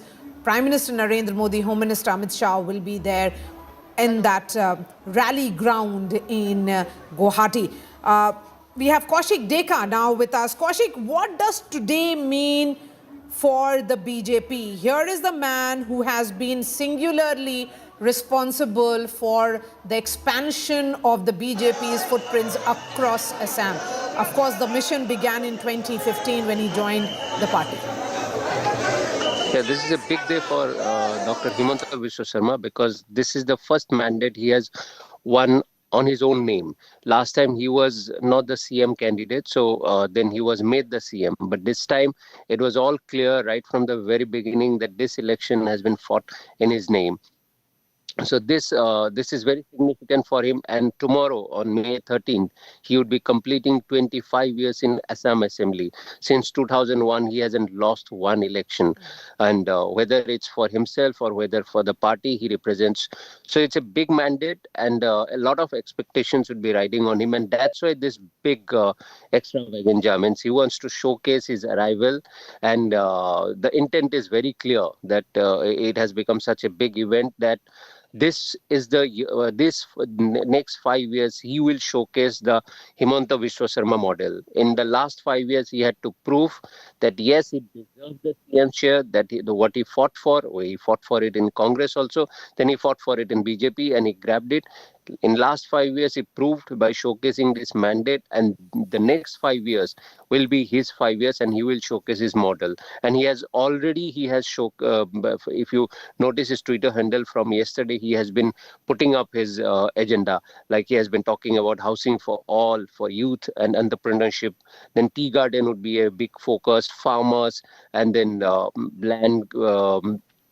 the land reforms that he has already done, also to get back those lands which have been encroached by illegal immigrants. So these are an economic growth. Of course, he knows that the state politically he is quite stable, but Assam is still, though it's growing very fast, but it's still not, if you decide on absolute numbers, it's still not among the top 5 or top 10. And there are a lot of economic development he has to do, Yes. right from education, health, agriculture. Assam has lots of potential, but it's still not an industrial state. It's still not the first choice of many industrialists or new industrial centers. Of course, we have got semiconductors and many other things, but still in very nascent state. And he has to work double hard, as he keeps saying that unlike a CM from, say, Maharashtra, Tamil Nadu, Karnataka, or even UP, he has to go after investors. So he's doing everything. He knows that his mark is very low. He has to start from scratch. So his focus will be on economy and also consolidation, so that in next 10 years he can showcase a model on which he would probably aim for a national role, much bigger role. What the role would be, we can speculate about it, but he has big national ambition, not now, but he will showcase. He has 5 years, 10 years, depending And on a his word work. on 4 others who will be sworn in along with the Chief Minister, and what has led to their selection. These Yeah, names. as you can see on his agenda, he has specifically mentioned tea garden workers, among other things. So of all the communities. So Rameshwar Teli, who was a Rajya Sabha member, so who was made to fight assembly election. So now he is he has been given the ministry because first he was a Lok Sabha MP, then his seat was given to Sarvananda Sonowal. Then he was made a Rajya Sabha MP. Then also he was asked to vacate that seat and then go for assembly election. So he has made the sacrifice for the party, and also is a big tea garden leader. So his representation was very necessary. So he gets the seat as a tea garden leader and someone who has made sacrifices whenever it was required. Second, Ajanta Neok, a former Congress leader, but she is a woman face. She was the finance minister in last ministry, and she has done pretty well. So she got the representation as the woman leader, also from Upper Assam, also from also she is in Ahom. So all these things make her a very simple choice. Then comes Atul Bora. He is the head of Assam Gana Parishad, the alliance partner. So his selection is quite clear because you have to give respect to the ally. Charan Boro, the fourth one, he is also from BPF. So BPF will definitely have to get a seat in the ministry. So these 4 are selected based on their demography, their performance, and alliance politics. Continue to be with us. Let me get a word also from Suhas. Suhas, one thing is clear, that the Congress in the state of Assam is imploding. Look at their decimation here. Once a dominant party, now reduced to 19 seats. And the opposition, we believe, is not even attending the swearing-in ceremony today. No, I think, if they do not attend the swearing-in ceremony, I think it sends a very wrong signal, because if you look at the people of Assam, they are not, with the exception of Himanta Biswa Sarma. Culturally speaking, I think it would be inappropriate for Congress party not to attend the swearing-in ceremony. So people will take it very negatively. And that has been, I think, an issue of concern for the Congress party, not being able to connect with the people or their priorities, and one should not say possibly so bluntly, but the most Congress MPs have won from the Muslim-dominated constituencies, and we have seen over the years that the anti-foreign agitation, which was initially against the people who came from western parts of India, Marwaris and all others, then it turned against the anybody who came from East Pakistan, irrespective of whether you are Hindu or Muslim. And now it has been turned into completely against Muslims. Yes. So this shifting position with respect to the narrative against foreigners. I think Congress has not been able to grasp the issue. Yes, the Congress I perhaps think failed if they do to not attend it, read the sentiments of the people on ground.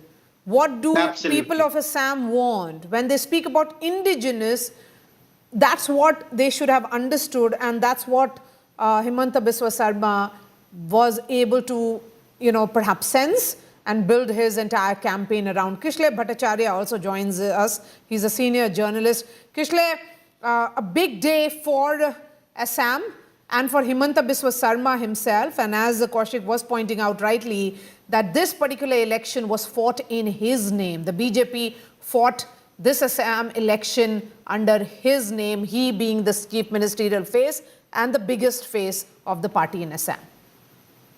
Yes, Mariam, I don't know whether it's a big day for Assam or not. I don't think so anything is going to change. I'm being skeptical, not cynical.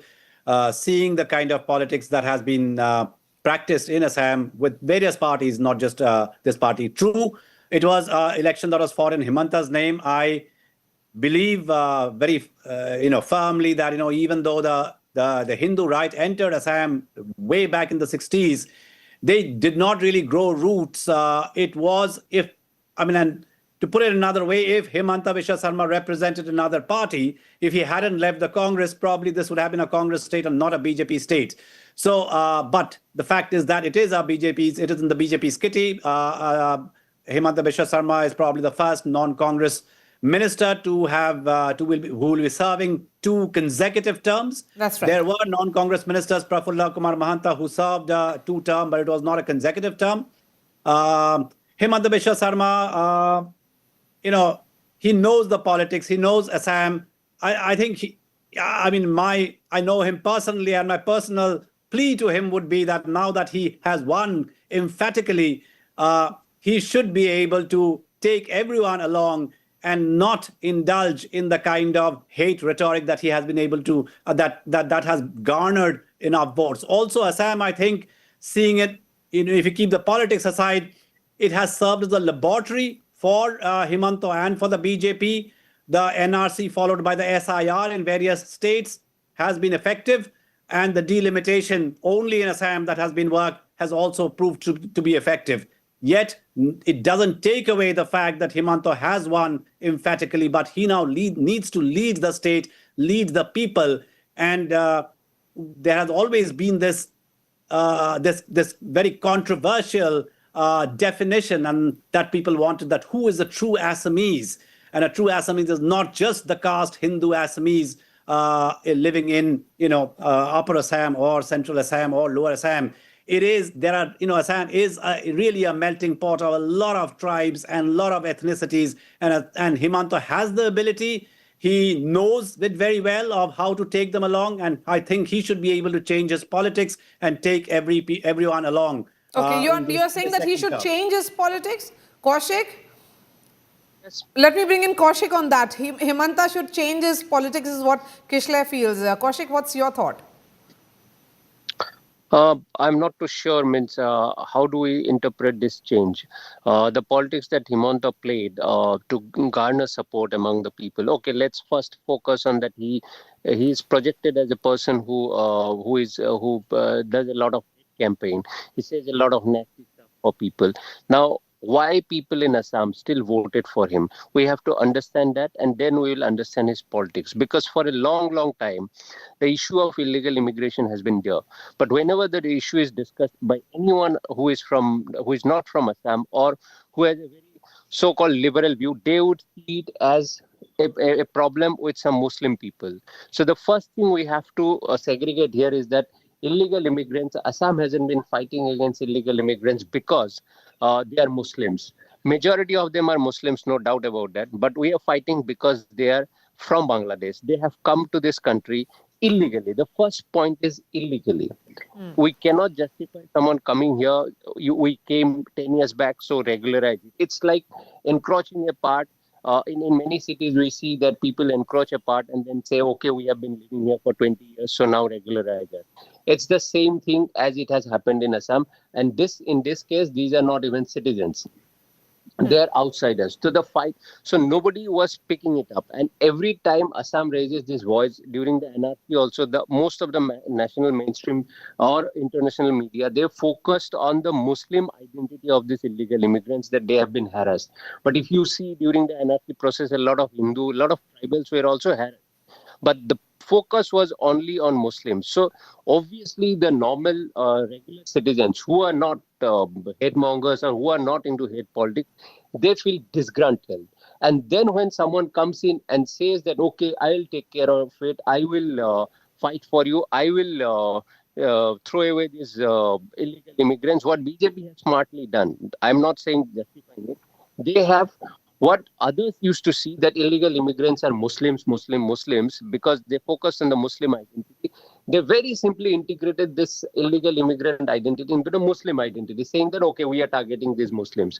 For an Assamese indigenous people, and when I say Assamese indigenous, I am not saying only the Assamese speaking people. The person could be a person from Bihar living in Assam for 40 years. Any Indian citizen, indigenous citizen living in Assam within the geography of Assam, for them, it becomes, okay, fine. Now there is someone, if that person is kicking out an illegal immigrant just because he is Muslim, good enough for me. If someone is protecting him for being a Muslim, and if there is a person who is kicking out that person because that immigrant is a Muslim, then fine. He is not caring about the justification. He is looking at the end result. And that's why Himanta has got this huge support. And I don't think he will deviate from that politics much, because in between he had very carefully, categorically, he had stated this, that I am not against Assamese Muslim, Assamese people. I have a problem with illegal immigrants. Okay, so his idea is, Kaushik, if you look at his agenda this time, you have seen that all others things are focused on development or house for poor people, farmers, and tea garden workers, entrepreneurs. But at the same time, he hasn't forgotten. Okay, those are the visuals of Bengal Chief Minister Shubhendu Adhikari arriving in Guwahati for the swearing in. He was himself sworn in just 2 days ago, and he is also now arrived. He will be, of course, now among the many chief ministers who will be in attendance when the swearing-in ceremony begins any moment now. We'll try and get live visuals of the dais where the swearing-in ceremony of Himanta Biswa Sarma will happen. Suhas Chakma, when we look at what has Himanta Biswa Sarma model of governance, what it will be. Of course, there are series of controversial remarks and controversies that he has been used to perhaps.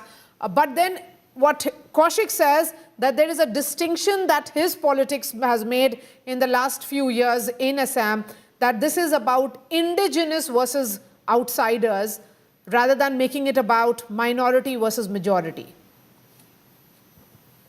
Well, I think, who is indigenous to Assam? I mean, that's a challenge in itself. Simply because if you look at, as I said, the anti-foreigner agitation in Assam started against the Marwaris and all others capturing the business sector. So if you look at today, if you see the developments in Assam, and if you look at the events in Karbi Anglong and etc., the protest is as much against the people who are going from Bihar. Okay, so the visuals have now started coming in, and let's go full frame to these visuals. Prime Minister Narendra Modi there on the dais. A swearing-in ceremony of Himanta Biswa Sarma will begin any moment now. Kaushik Deka, Suhas Chakma and Kishle continue to be with us as we look at these visuals. It's a historic day for the BJP. This is the third consecutive NDA government in Assam.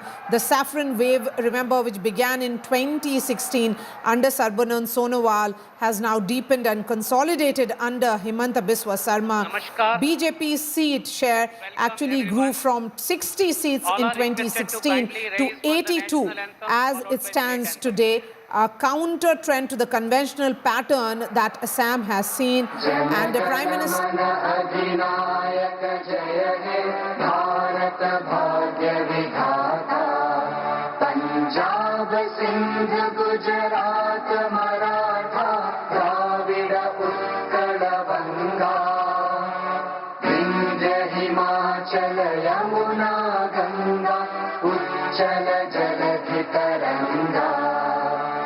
Tava शुभ नामे जागे तव शुभ आशीष मांगे गाहे तव जय गाथा जन गण मंगलदायक जय हे भारत भाग्य विधाता जय हे जय हे जय हे जय जय जय जय हे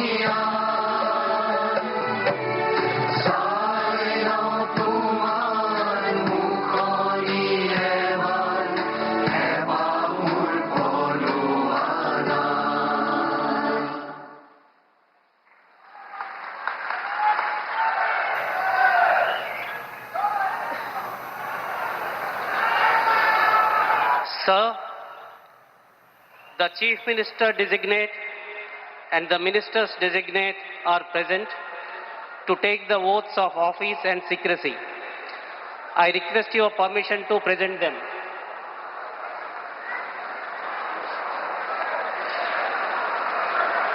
The Chief Minister designate shall now be invited to the dais to take the oaths of the office and of secrecy as Chief Minister for the state of Assam. Shri Himanta Biswa Sarma, Chief Minister designate.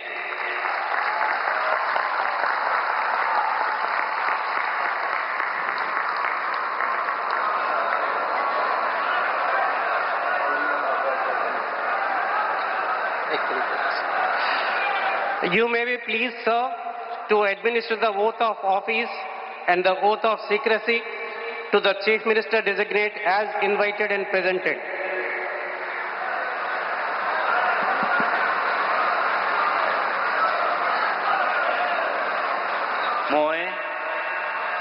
মই শ্ৰী হিমন্ত বিশ্ব শৰ্মা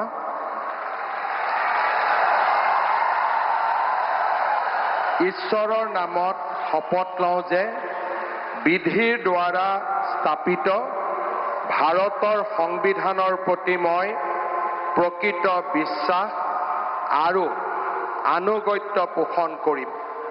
মই ভাৰতৰ সাৰ্বভৌমত্ব আৰু অখণ্ডতা অক্ষুণ্ণ ৰাখিম।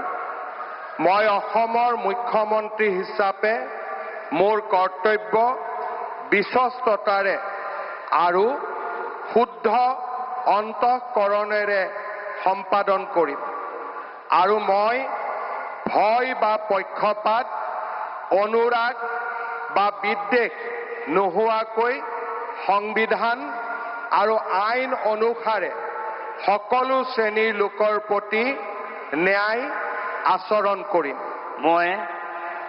মই শ্ৰী হিমন্ত বিশ্ব শৰ্মা ঈশ্বৰৰ নামত শপত লওঁ যে মই অসমৰ মুখ্যমন্ত্ৰী হিচাপে মোৰ কৰ্তব্যৰ যথাযথ সম্পাদনৰ বাবে আৱশ্যক হোৱাৰ বাহিৰে মই এনে বিষয় যি অসমৰ মুখ্যমন্ত্ৰী হিচাপে মোৰ বিবেচনাৰ বাবে অনা হ'ব বা মোৰ জ্ঞাত হ'ব তেনে বিষয় মই কোনো ব্যক্তি বা ব্যক্তিসকলৰ ওচৰত প্ৰত্যক্ষ বা পৰোক্ষভাৱে অৱগত বা প্ৰকাশ নকৰিম।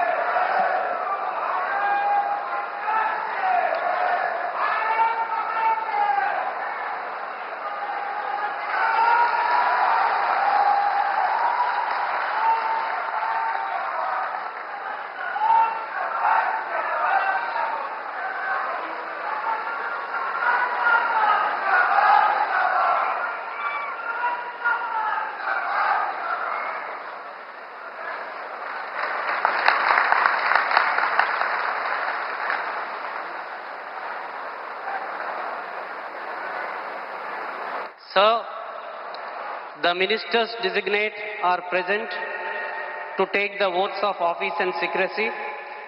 I request your permission to present them. The ministers designate shall now be invited to the dais one by one to take the oaths of the office and of secrecy as Minister for the State of Assam. You may be pleased, sir, to administer the oath of office and the oath of secrecy to the ministers designate as invited and presented one by one.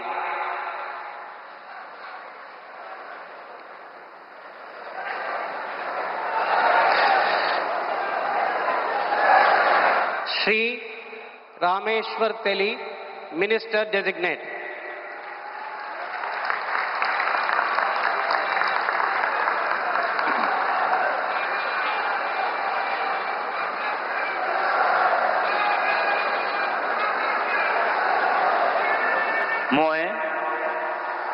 মই ৰামেশ্বৰ তেলী ঈশ্বৰৰ নামত শপত লওঁ যে বিধিৰ দ্বাৰা স্থাপিত ভাৰতৰ সংবিধানৰ প্ৰতি মই প্ৰকৃত বিশ্বাস আৰু অনুগত্য পোষণ কৰিম। মই ভাৰতৰ সাৰ্বভৌমত্ব আৰু অখণ্ডতা অক্ষুণ্ণ ৰাখিম। মই অসমৰ এগৰাকী মন্ত্ৰী হিচাপে মোৰ কৰ্তব্য বিশ্বস্ততাৰে আৰু শুদ্ধ অন্তঃকৰণেৰে সম্পাদন কৰিম আৰু মই ভয় বা পক্ষপাত অনুৰাগ বা বিখেদ নোহোৱাকৈ সংবিধানৰ আৰু আইন অনুসাৰে সকলো শ্ৰেণীৰ লোকৰ প্ৰতি ন্যায় আচৰণ কৰিম। মই ৰামেশ্বৰ তেলী ঈশ্বৰৰ নামত শপত লওঁ যে অসমৰ এগৰাকী মন্ত্ৰী হিচাপে মোৰ কৰ্তব্যৰ যথাযথ সম্পাদনৰ বাবে আৱশ্যক হোৱাৰ বাহিৰে মই এনে বিষয় যি অসমৰ এগৰাকী মন্ত্ৰী হিচাপে মোৰ বিবেচনাৰ বাবে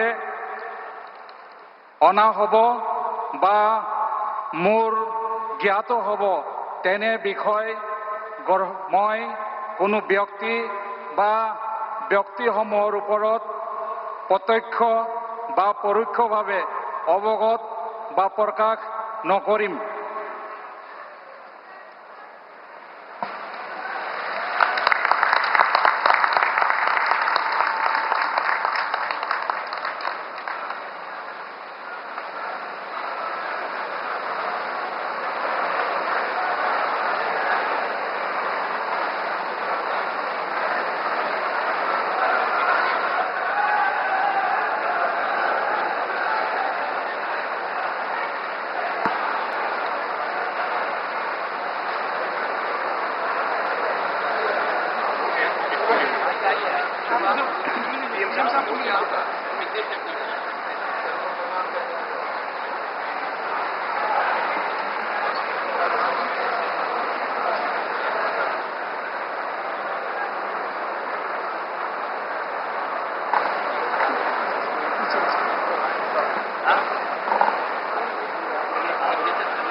बहुत बधाई आपको।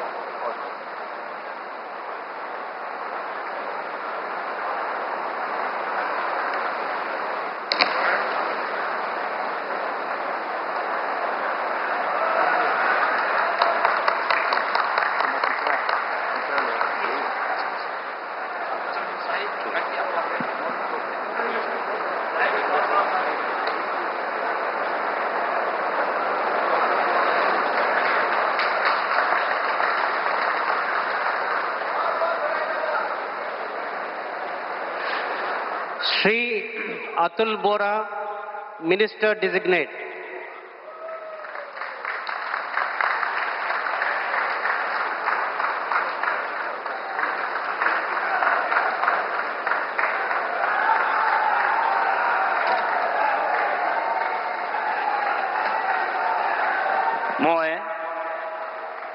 মই শ্ৰী অতুল বৰাই ঈশ্বৰৰ শপত লওঁ যে বিধিৰ দ্বাৰা স্থাপিত ভাৰতৰ সংবিধানৰ প্ৰতি মই প্ৰকৃত বিশ্বাস আৰু আনুগত্য পোষণ কৰিম।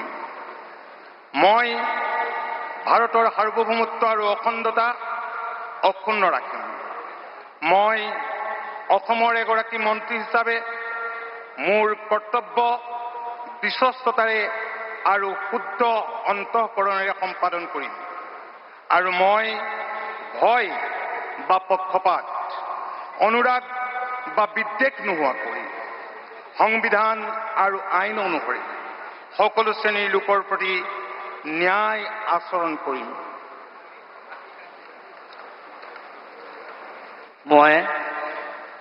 মই শ্ৰী অতুল বৰাই ঈশ্বৰৰ নামত শপত লওঁ যে অসমৰ এগৰাকী মন্ত্ৰী হিচাপে মোৰ কৰ্তব্যৰ যথাযথ সম্পাদনৰ বাবে আৱশ্যক হোৱাৰ বাহিৰে মই এনে বিষয় যি অসমৰ এগৰাকী মন্ত্ৰী হিচাপে মোৰ বিবেচনাৰ বাবে অনা হ'ব বা মোৰ জ্ঞাত হ'ব তেনে বিষয় মই কোনো ব্যক্তি বা ব্যক্তিসমূহৰ ওচৰত প্ৰত্যক্ষ বা পৰোক্ষভাৱে অৱগত বা প্ৰকাশ নকৰিম।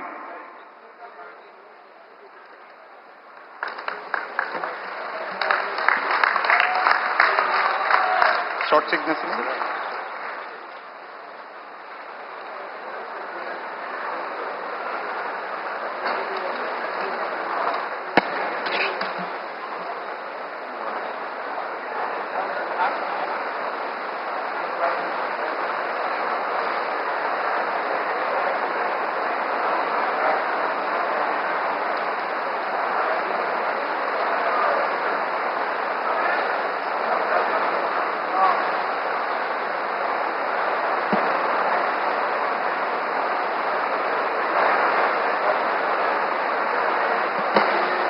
बहुत बधाई आपको, बहुत बहुत शुभकामनाएं।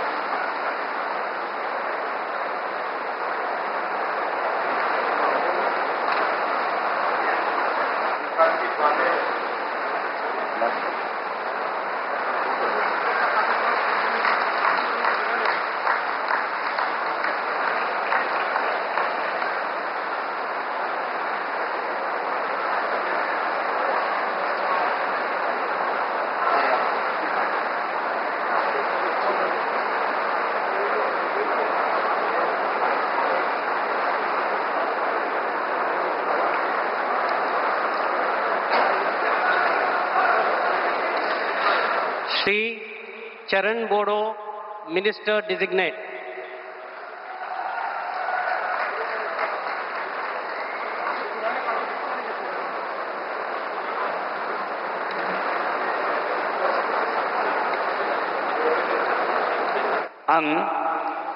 आं मुस्रि चरण बर' अबं गसाइनि मुङाव समायखिरा लानानै बुङोदि आङो आयेन खान्थिजों सुजुजानाय भारत संबिजितखौ सैथोयै फोथायगोन आरो गनायगोन। आं भारतनि सार्वभौमत्व आरो खौसेथिखौ रैखा खालामगोन।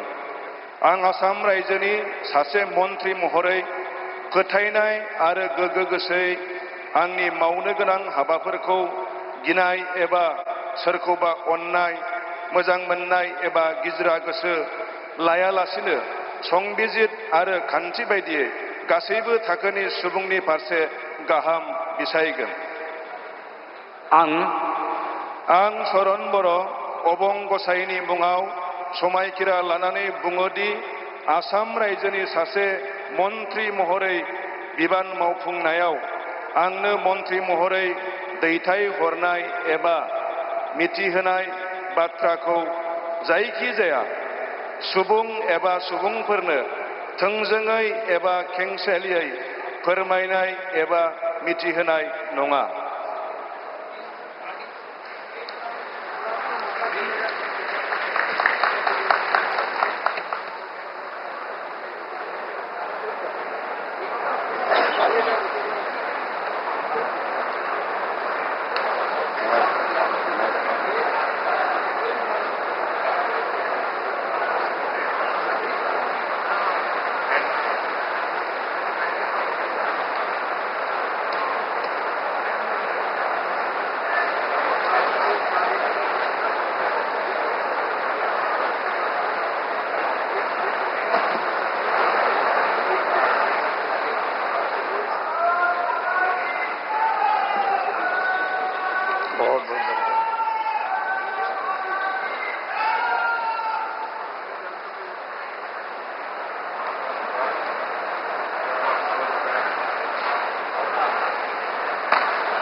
Srimati Ajanta Niyog, Minister Designate.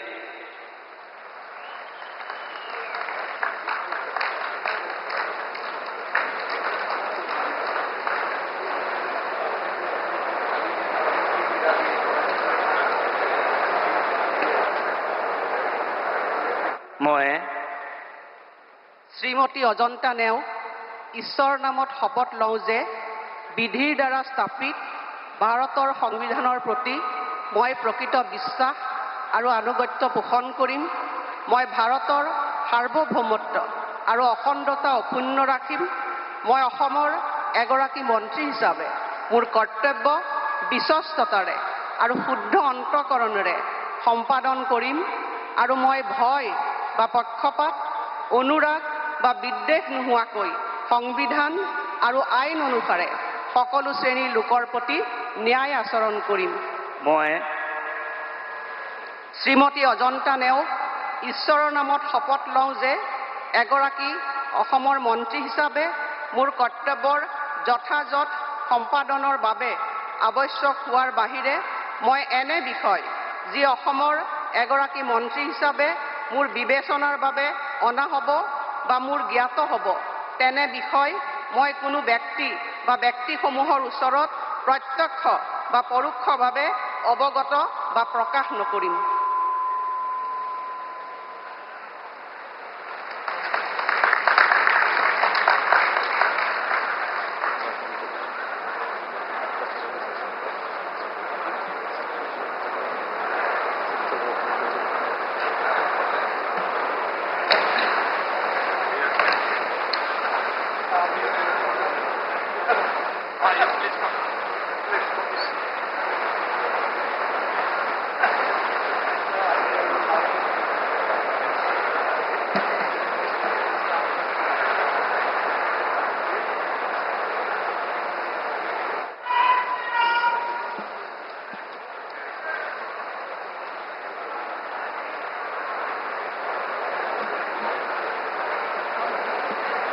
बहुत बहुत बधाई, बहुत शुभकामनाएं, बहुत बहुत।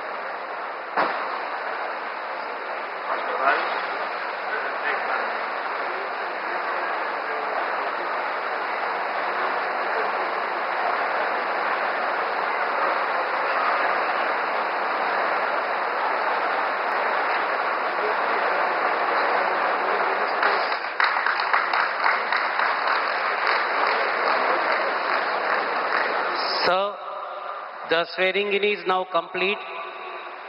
With your permission, the proceedings may now be closed. The proceedings are now closed. All are requested to kindly rise for the national anthem. Jana Gana मन अधिनायक जय हे भारत भाग्य विधाता पंजाब सिंध गुजरात मराठा द्राविड उत्कल बंगा विंध्य हिमाचल यमुना गंगा उच्चल जलधि तरंगा तव शुभ नामे जागे तव शुभ आशीष मांगे गाहे तव जय गाथा जन गण मंगल दायक जय हे भारत भाग्य विधाता जय हे जय हे जय हे जय जय जय जय हे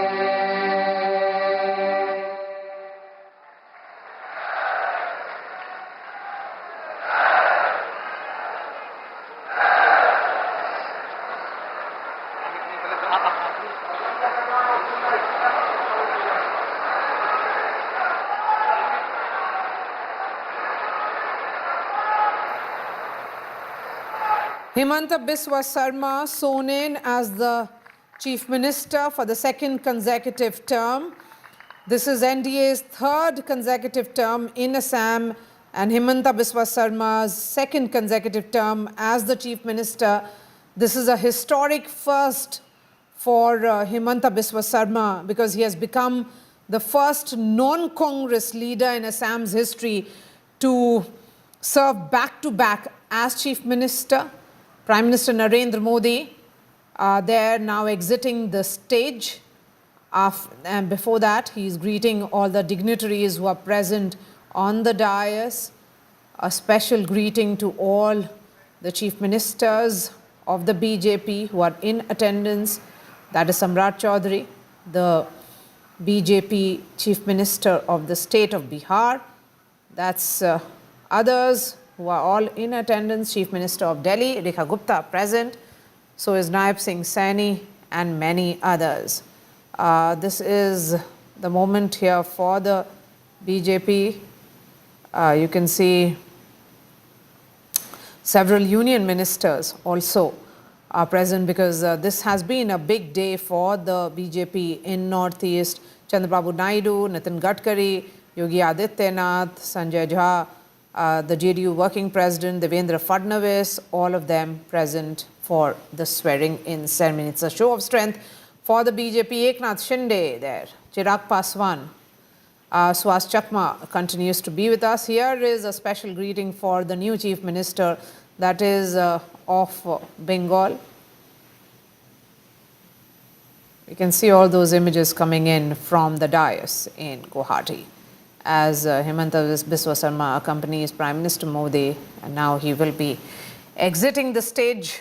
And the Himanta Biswa Sarma era begins again in Assam, and this time with total dominance. I mean, look at the assembly numbers. In 126-member assembly, Swaz Chakma, the BJP-led NDA is sitting at 102. That's two-thirds the number. And the Congress, which was once the dominant party, a dominant force in Assam, has been decimated and reduced to 19 seats. From here, where does the Congress go? How will they revive themselves? How will they resurrect themselves? It seems to be a huge task for the party. I think Congress has serious challenges, but at the end of the day, I think if we look at the debates leading up to the elections, people actually have not debated, and that's, I think, the failure of the Congress to set the agenda. They were responding to the ruling BJP. I don't think there is any government, state government in India, which can win the elections based on development politics. Therefore, the identity politics has become the critical issue. And I was saying earlier that who is an Assamese is a subject matter of so many interpretations. And it's not only the Ahomias who speak Assamese. And as I said in the beginning, in the 1960s, the anti-foreigner agitation was against the people who had come from Western India. So as Northeast opens up, Assam becomes the gateway, you would see that this whole debate about whether Bangladeshis pose a bigger threat or people coming from rest of India pose a bigger threat. These issues will come up at certain point of time. And if you look at the developments in Assam, people in Bodoland are very much concerned about the migration of the alleged migration of the Adivasis from mainland India or the central India to Assam. Now, if you go to Karbi Anglong and etc., the debates, we are actually against the people from Bihar who had settled there. So this debate of anti-foreigner agitation at certain point of time will come back. Just hold on to your thoughts, Swaz Chakma. A word from Kaushik Deka quickly. Kaushik, what do you think the immediate challenge for Himanta Biswa Sarma will be? Here is the man who has shown that as far as the people's mandate is concerned, he has consolidated. But on the governance front, on the administration front, what do you think will be his first challenge? See, as you have rightly said, that politically he has consolidated himself. There is no political challenge in front of him right at the moment. But yes, in governance and economic front, he has challenges. Assam is growing very fast, but as you know, Assam is a state which is not economically very sound. And it's not among the top 10 or top 15 states even. So he has to develop the state. Infrastructure building is already happening. There are lots of welfare schemes, but the state's finances are not in great shape. Himanta Biswa Sarma has been a great manager of finances as a finance minister in Sarvananda Sonowal ministry, and now as the CM, he has been doing great in managing the meager funds that the state has, because the state doesn't generate enough revenue. But managing itself would not be sufficient. He will come with a huge expectation because the state has given him a huge mandate. So now job creation, industrial development, infrastructure development, all these things have to go together, and for that you need funds. Assam is already, like many other states, it has debt. But having said that, he will have to not just depending on central resources, he will have to find new ways to generate resources and put Assam on the development front. And also, by just not giving government jobs, of course, he has given more than 1 lakh government jobs last time. He has promised 2 lakh government jobs now. But that is not enough for the huge population of Assam. He has to generate private sector jobs, like he has promised from the semiconductor in Morigaon. There would be large-scale employment in and around that area. Similarly, he will have to bring many more industrial parks, industries to the state. But at the same time, you have to remember that Assam is a ecologically sensitive state. So there will be protests, like protests happen in Karbi Anglong and in tribal areas. So he has to balance a lot of things for the economic development. And now there will be no excuses. The bigger challenge is that he cannot give any excuses because he has absolute majority. There is hardly any opposition. And remember, anything that this opposition will say, of 126 MLAs, 102 are from NDA, and of the 24, 22 are Muslim MLAs. So you can very well understand the narrative that would be said. Anything that would be said will be put on religious connotation. So it will be a challenge for opposition also, but there is no excuse anymore. So he will have to deliver from day one. And he perhaps understands this. That's why even before he took out, he set out his agenda, and more will come from him. Yes, it's interesting that much before he took oath, and soon after he was announced as the legislature party head in that meeting which was chaired by the observer who was sent from Delhi, that was the health minister and former BJP chief, Mr. Nadda. Himanta Biswa Sarma set out his own agenda. A word on his national ambitions. You said, of course, he'll be waiting, he'll be seeing, but he's also one of the most aggressive campaigners for the BJP. And even in the neighboring state of Bengal, he was seen campaigning, was in the list of the star campaigners. So his national positioning is very much evident here, Kaushik. Yes, there is no doubt he has national ambition, and rightly so. So if you look at Modi and Amit Shah era, leave that aside. After Modi and Amit Shah, I see there are 3 contenders to the top posts. One is Maharashtra CM Devendra Fadnavis and UP CM Yogi Adityanath. The third one is Himanta Biswa Sarma. Now, Himanta Biswa Sarma has a natural disadvantage that he belongs to Assam, a state with, at the moment, 14 Lok Sabha seats. Maharashtra has 48, UP has 80. Those are big states. They make huge impact on the political discourse of India. So Himanta Biswa Sarma has a disadvantage, and yet he has made enough news nationally that probably Devendra Fadnavis ji would make or Yogi Adityanath ji would make. So the challenge is there. He has set out his personal brand of politics, which is very aggressive, which is on your face. He doesn't hold back. You would not hear Devendra Fadnavis saying things the way Himanta Biswa Sarma says, or Yogi Adityanath even, who was seen as the more hardliner. But if you look at public discourse today, Himanta Biswa Sarma is seen as probably the biggest hardliner among the BJP.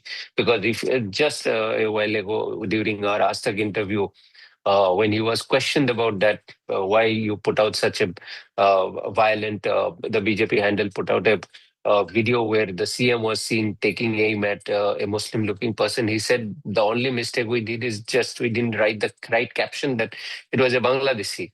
So he's not holding back, and that has been his problem also, that he never holds back. He in a recent conversation with me, he said that I have always believed that people appreciate a person who is bold, who doesn't retreat when he is in a crisis, or who is apologetic. People always want to see someone who is convinced about what he is doing. Conviction is very important. So if I am saying something, I'm taking a position, even if it is wrong, it is perceived as wrong by some people. If I'm convinced about that, I'll stick to that. If I'm convinced that this is not right, I might change this tomorrow. But this has been his plus point and his negative point. But he will play this brand of politics. And with this brand of politics, this next 10 years, I see this 5 years. And if he wins again, and last 5 years taken together, he will try to create a model the way Gujarat model was sold, because he knows there will be a model coming from Maharashtra, there will be a model coming from Uttar Pradesh. So he will try to brand this Assam model for his national ambition. Actually, quite very well put here. Suhas Chakma, let me take that thought ahead with you, what Kaushik was saying, that here is a man who's saying that perhaps dealing with his people in a far more direct and honest way is what he thinks is the right communication style of a leader. He has adopted that, and he says that he feels that retreating is something that people do not like. They like leaders who are bold, who can take on even when they are faced with a lot of criticism and controversies. They should be standing up for what they have said. I think that's also a style of communication, and he seems to be endorsing it and practicing it. It may work out in Assam given a particular context because of the history of the people, because his rhetoric or the kind of clear stand he takes, it only relates to anti-foreign agitation or identifying the Bangladeshis. Only on those issues, I think he takes some kind of unapologetic stand. So Assam has a history, there's a context. So Assam's political parties, it doesn't matter whether you are Assam Gana Parishad or the Congress Party or the BJP or even the local BPF or any other political. Let's shift to some piece of breaking news which is coming in now. The NEET exams have been cancelled. The National Testing Agency has just put out a detailed press release in which they are saying that on the basis of inputs subsequently examined by the NTA in coordination with the central agencies and the investigating findings shared by the law enforcement agencies, the NTA, with the approval of the Government of India, has decided to cancel the NEET UG 2026 examination, which was conducted on 3rd May 2026, to reconduct the examination on dates that will be notified. So the clarity is that there has been a problem. The Government of India has further decided to refer to the matter to the Central Bureau of Investigation for a comprehensive inquiry into the allegations therein. So the matter referred to the CBI. There will be a CBI investigation on this. And when will the exams be conducted again? That will be notified at a later stage. Remember, there were protests in several parts of India demanding that NEET be cancelled. The bigger question is that why is the National Testing Agency not able to conduct exams which are paper leak free? Why are they not able to conduct exams in a more transparent manner? The NEET exams now being cancelled. This is happening because of the protests. The students across the country had said that most of these questions were leaked, and hence there is a need for a larger investigation. Now the entire exam has been referred to the Central Bureau of Investigation. Dev Ankur is joining us on the phone line. Dev Ankur, please give us the details.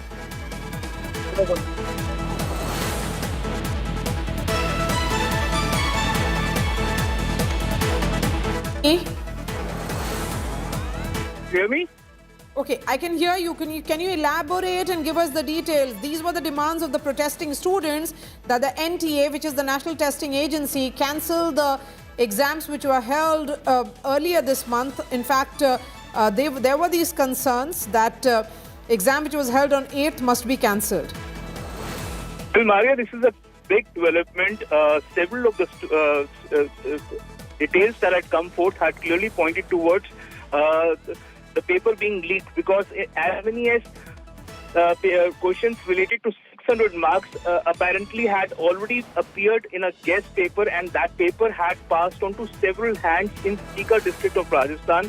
The Rajasthan Special Operations Group was investigating the entire matter, but the fact that the central government has decided to cancel the NEET 2026 is a major development. The case has been referred to the Central Bureau of Investigation. The Central Bureau of Investigation is expected to go into the depth, but this clearly is a big question mark on the face of the National Testing Agency, which was supposed to ensure that the test is conducted in a foolproof manner. That clearly has not happened prima facie, and that is why the entire matter has been referred to the CBI.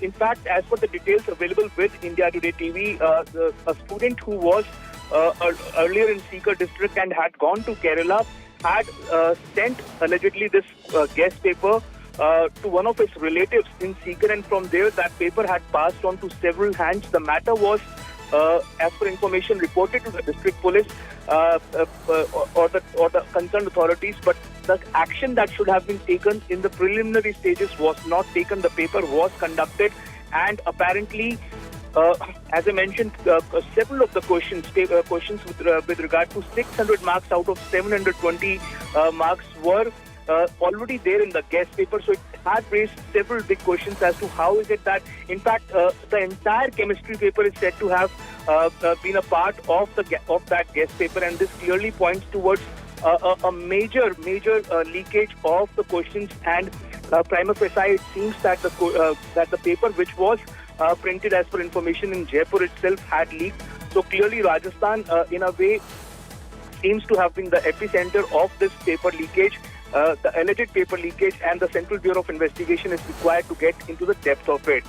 Maria? FBI inquiry now ordered. The NTA, which is the prime body through which these exams are conducted, has put out a detailed press release in which they have said the NEET UG, that is undergraduate exams 2026, have been cancelled because of the inputs that were received by various agencies, and there were questions with regards to the transparency and the credibility of these examinations, and now the government has ordered re-exam and a CBI probe as well. So remember, there have been NEET exams which have been cancelled in the past, so certainly there were protests which were happening in several parts, and now it seems that the students managed to put that pressure, and now fresh exams will be held. When will that fresh exams be held?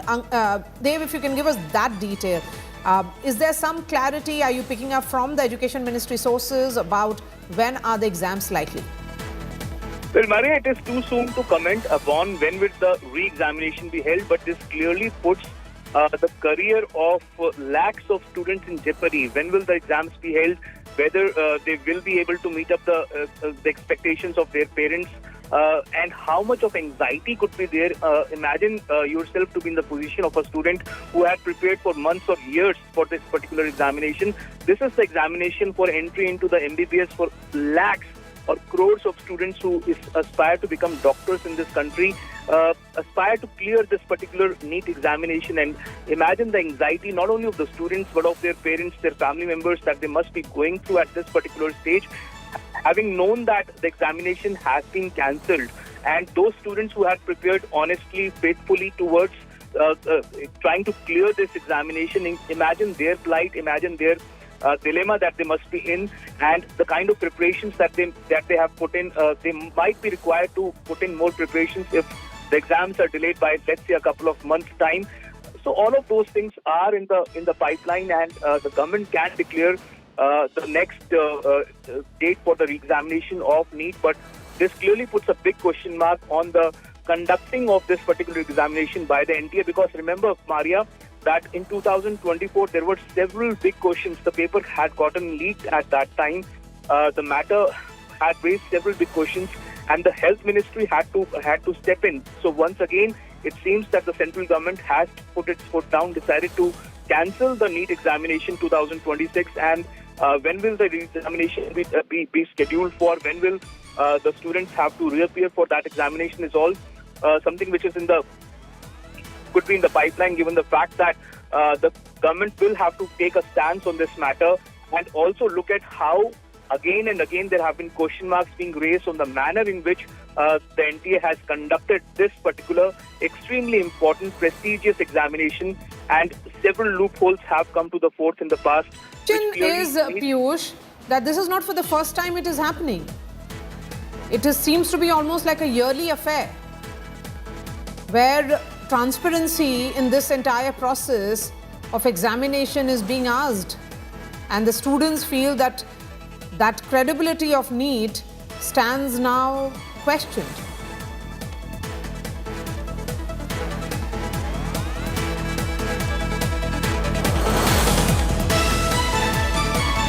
Dave, if you heard me. Well, Maria, it's quite apparent, not only in 2024, even in 2025, there were questions that were raised about the manner in which NEET was conducted, and that is why I mentioned to you that the questions are being raised upon NTA itself, the body which was supposed to conduct this particular examination in a foolproof manner. That clearly has not happened. And imagine out of a paper of 720 marks, if questions of 600 marks have already appeared in the guest paper. And in fact, as per information with India Today TV, the chemistry paper, the questions given over there in its entirety, without missing out on even a full stop or a comma, the questions had appeared already in the guest paper, and in fact they had reached several of the aspirants, and that raises a big question. In fact, the Rajasthan Special Operations Group, for some strange reason, had not registered an FIR in this particular case. It was perhaps waiting for a go-ahead, and that had not happened, although as per information, several of the people had been detained by them. In fact, as per information with India Today, several of the career counselors in Sikar district of Rajasthan had already gained access to this guest paper, and from there it had reached several students, because even in one of the accused's phone, the guest paper showed forwarded many times. So that clearly showed that question, that guest paper had changed several hands. Now that raises a big question as to how, even before the examination was held, that guest paper had reached several people, and even despite the complaints made, the examination was not cancelled, examination was conducted. And now that after the examination has been held, and it has come to the fore that guest paper contained most of the questions of the actual paper, there are several serious questions that the Central Bureau of Investigation will have to look in, and also have to look into the role